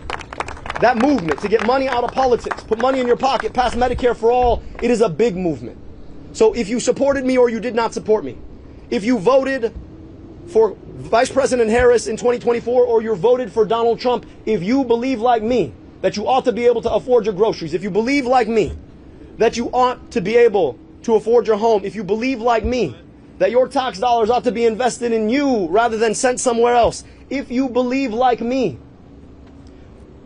that a government of the people, by the people, and for the people is our birthright in this country, if you believe like me that we have a responsibility to stand up and walk with our unions so that everybody has collective bargaining rights in this country, if you believe like me that you ought to have the guarantee of good health care in this country without some corporation trying to tell you what you cannot have and should not fight for, I hope that you'll join this movement now.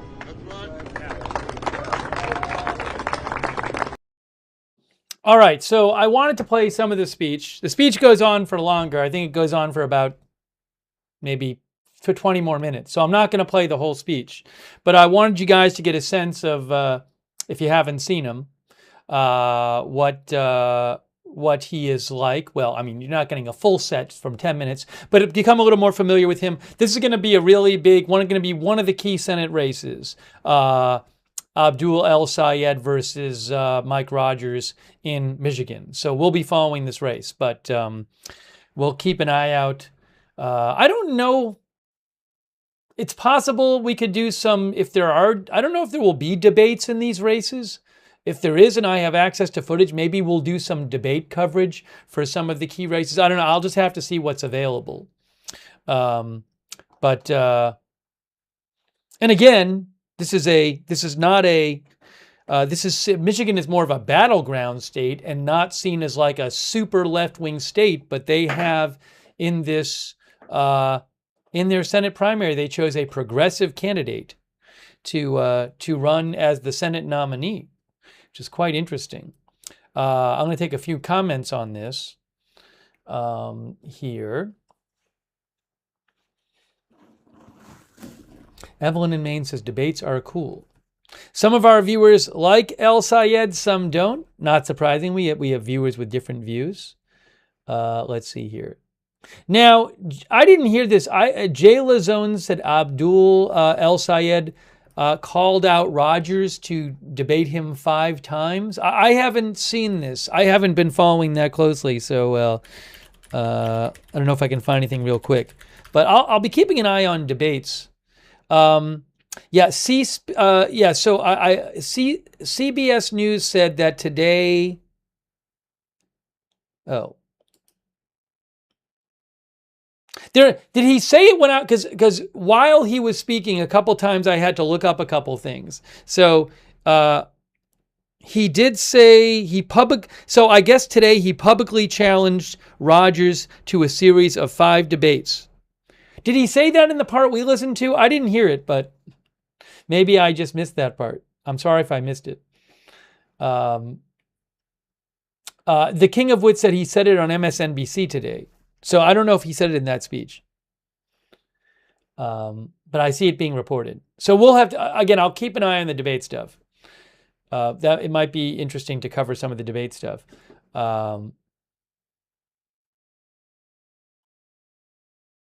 Let's see here. One of our viewers said, I heard just free this and free that. Hold on a second here. I have to do something real quick.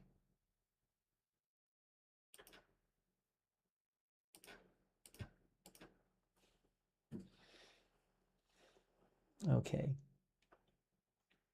D4N says, if it's free, it's too good to be true. Ron Kuby thinks he sounds very communist.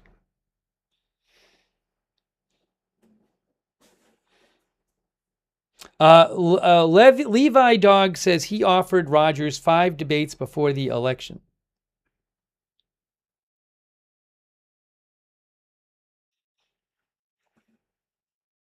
Roy said free this, free that. Flashy News thinks any candidate asking for 5 debates knows that he is behind. Medin Footy says he is a capitalist. Why are the chatters not listening?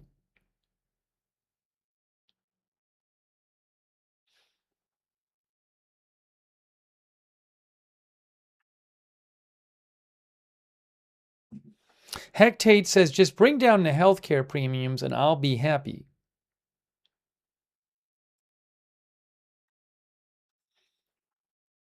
Hey, thanks by the way to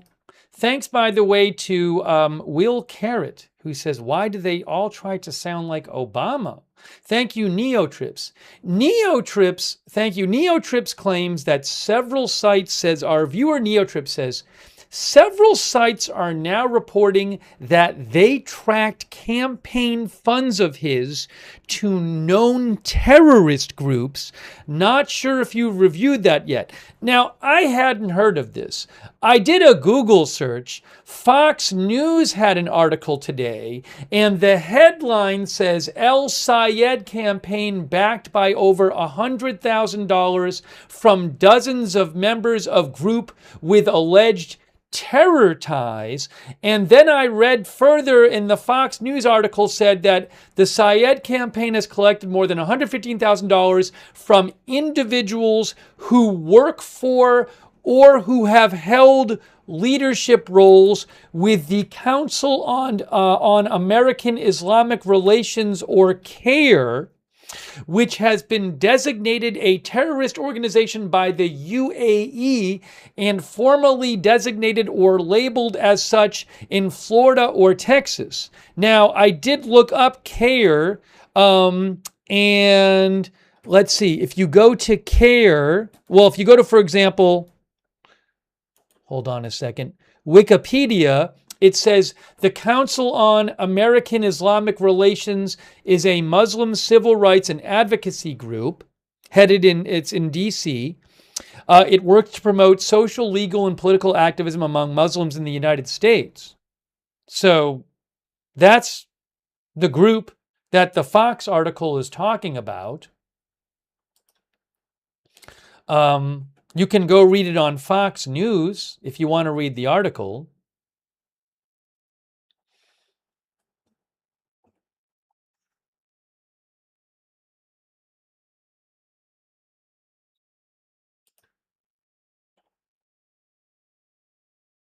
Ponicus says CARE is not a terrorist group Trump wants them to be. Cammy Dude thinks that's alarming. Anyways, I would be careful with headlines about candidates on either side and try to read the actual articles and see what their actual claim is.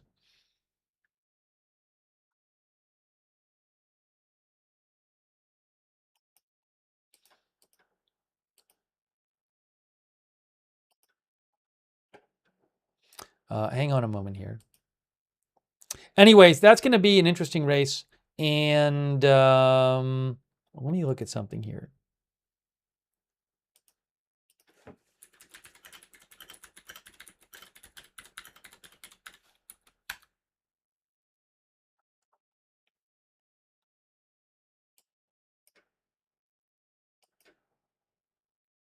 So some of the close races are expected to be Michigan, Ohio, Maine. We'll be doing more, but you never know. There's other states, number of other states where it's not totally clear who will win. So we'll certainly be covering the election more. We'll be as we get closer, we'll do more election coverage and election preview stuff.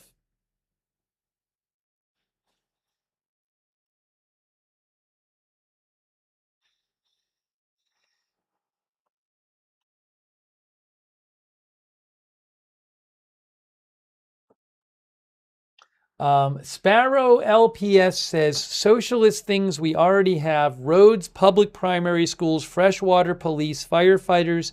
The list goes on and on. Now we want our taxes to go to healthcare and instead of foreign wars. C. Serwin thinks it sounds like more and more of an easy win in midterms for Republicans.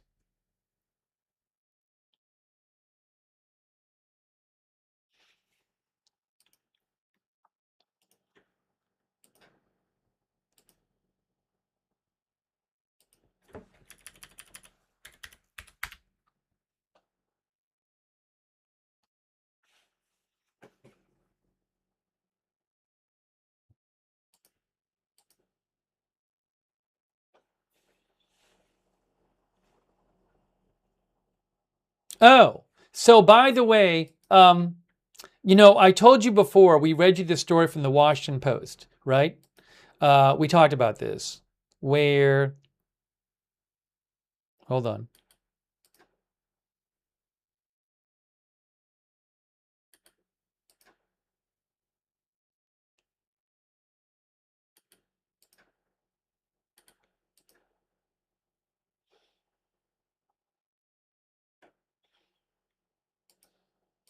One moment.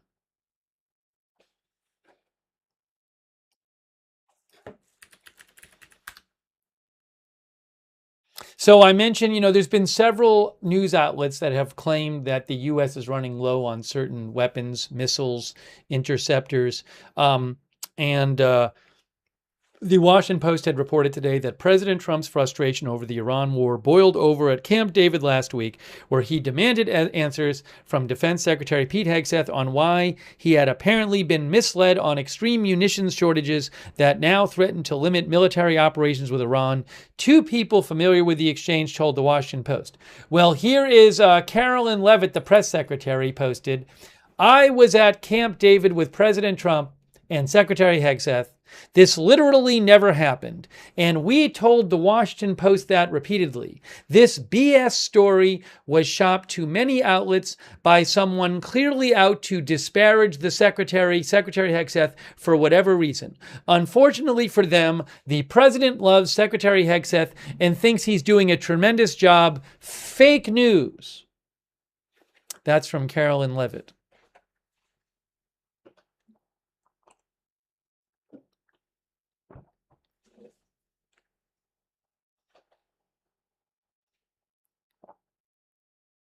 So I wanted to show her your statement since we talked about this.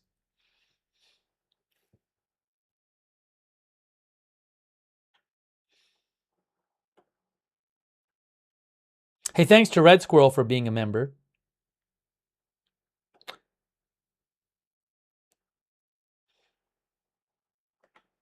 All right, look, let's see here. Let me just check here if...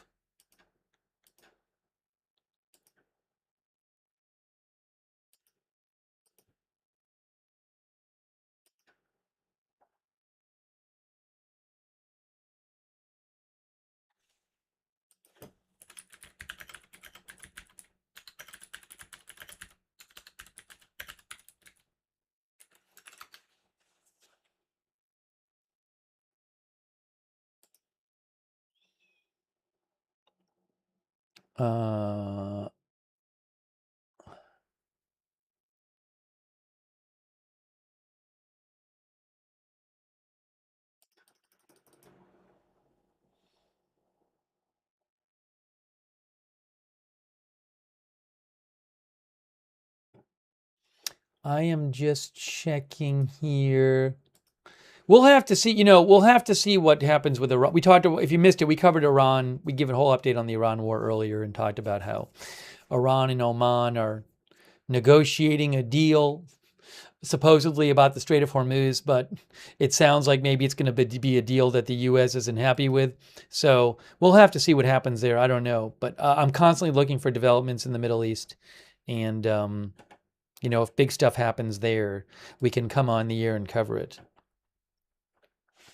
But I think, you know what? I think we've done what we came here to do. We came here to cover several stories. And I think we covered those stories just to, we talked about Iran. We talked about the Leipzig drone. We talked about Abdul El-Sayed's win in Michigan and a couple of other stories besides that. So I think we might wrap up this live stream. But if there's big stuff tonight, I can come back on and do another stream. If there's going to be big developments in the war, I will come back on and cover them.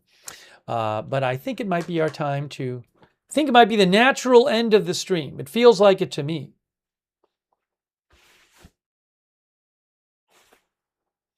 Again, we have people are divided over El-Sayed in our chat. One of our viewers just said, let's see here. I've been reading different comments here. One of our viewers said, where? Drury said, we love El-Sayed. Some of our other voters don't like, some of our other viewers don't like him. Anyways, we'll be talking more about the election coming up.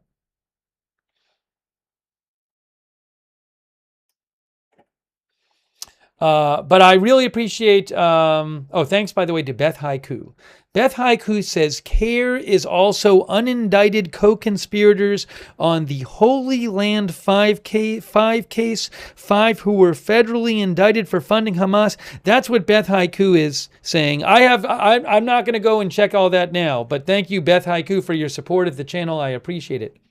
Again, I really appreciate you guys being here for the live stream. And got to read a bunch of comments today, which was cool. So I'm glad. Thanks for those who sent in their comments and their updates and their questions. And I will keep an eye out on things, and we'll do more coverage as the news warrants. And also, I will post updates on my X account. You can follow me over at X for updates in between streams at Lookner on X if you are an X person. I'll put that link in the chat. And but again, really appreciate people tuning in.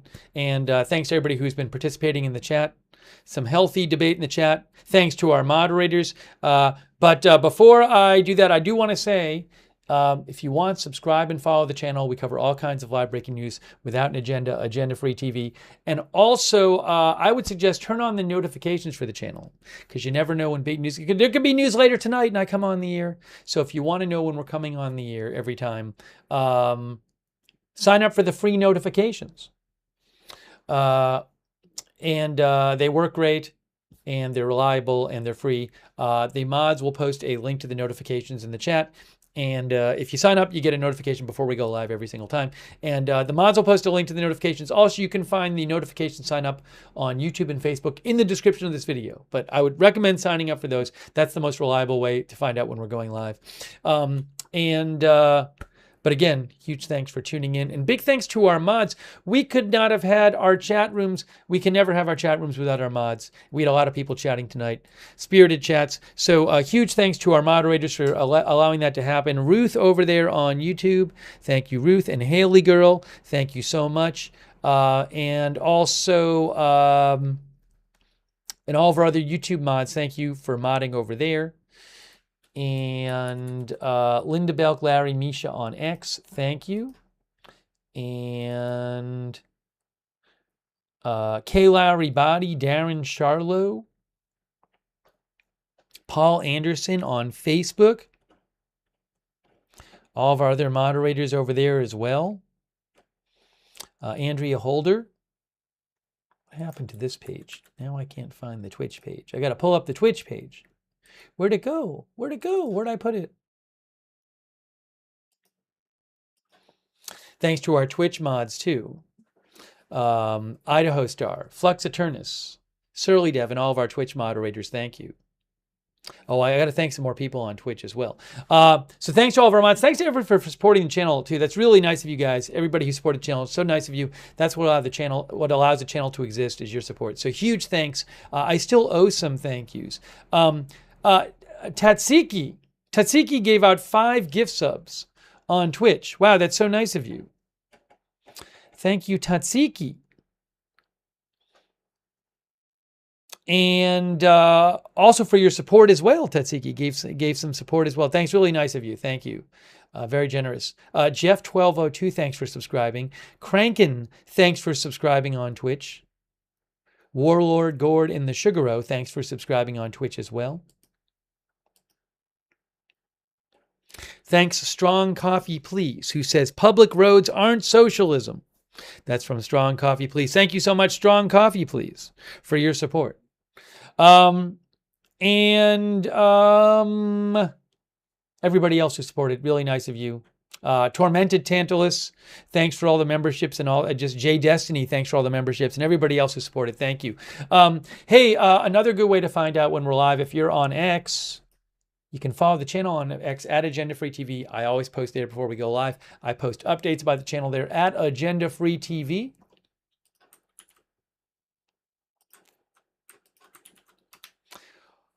Also, oh, we do have a chat where you can chat with other viewers when we're not on the air, the Agenda Free TV Discord chat.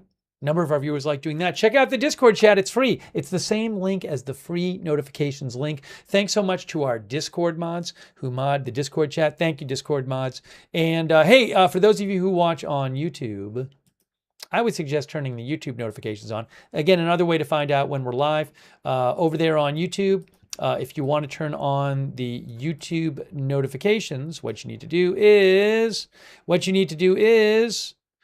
subscribe to the channel and then click the bell and choose all notifications. If you're already subscribed, well, click the bell and choose all notifications to make sure you're getting the notifications. Shout out also to all of our Facebook subscribers. People like Diane Allworth, Kristen McConnell Gates, and all of our other subscribers there. Really appreciate our Facebook subscribers for supporting the channel. Thank you. Michael Clayton, thank you. Also our Twitch subscribers. Devil Doc, CC, Dan Friend, Steve God, Wall Street, Shaggy, Medin Footy, Simp Nasty Scrimp, Devil Doc, and Did I say Dan Friend? I'm probably repeating some of these. Amalian. Thank you to all of our subscribers on Twitch and our other subscribers as well.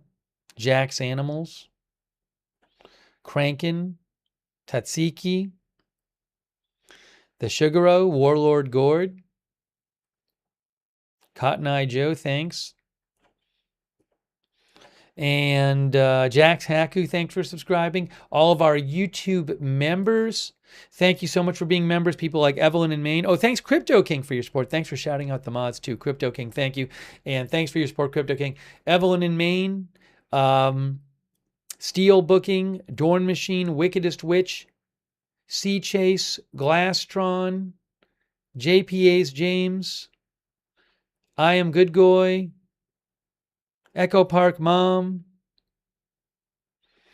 and let's see, David Joe Clotes, Noel Gilliland, thanks for being members. Beam Me Up, Lori Durstein, CAC813, Cobra Smarf, thank you. We did an war update earlier. Larry Marion, you can rewind and see our discussion about the war stuff earlier in the stream. You can rewind. Thanks, Jas Johns, for watching. Thanks, Girly Sound, for watching. Crypto Space News. Trash Nomancer, Random Gaming, Starship Trooper.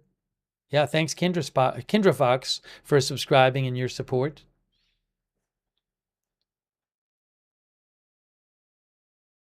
Jay Jockey, thanks for watching. Raised from Germany, thank you. Simp Nasty Scrimp, thanks for being a subscriber. If I didn't thank you already. Also, thanks for watching Cami Duda, Audrey Burbank, Sarah Smile, John Simonetta, thanks, John, for watching. Nicolette Parker, thanks for watching. Brendan Brumont, thanks for watching. Lindy Wessel as well. All right, guys. So that is it. Wrapping up this stream. Again, really appreciate you tuning in. And when there's more news in the coming days, even if it's tonight, we will come on the air and cover it. That's it for now. Thanks for watching. We'll see you soon with more live breaking news coverage right here at Agenda Free TV.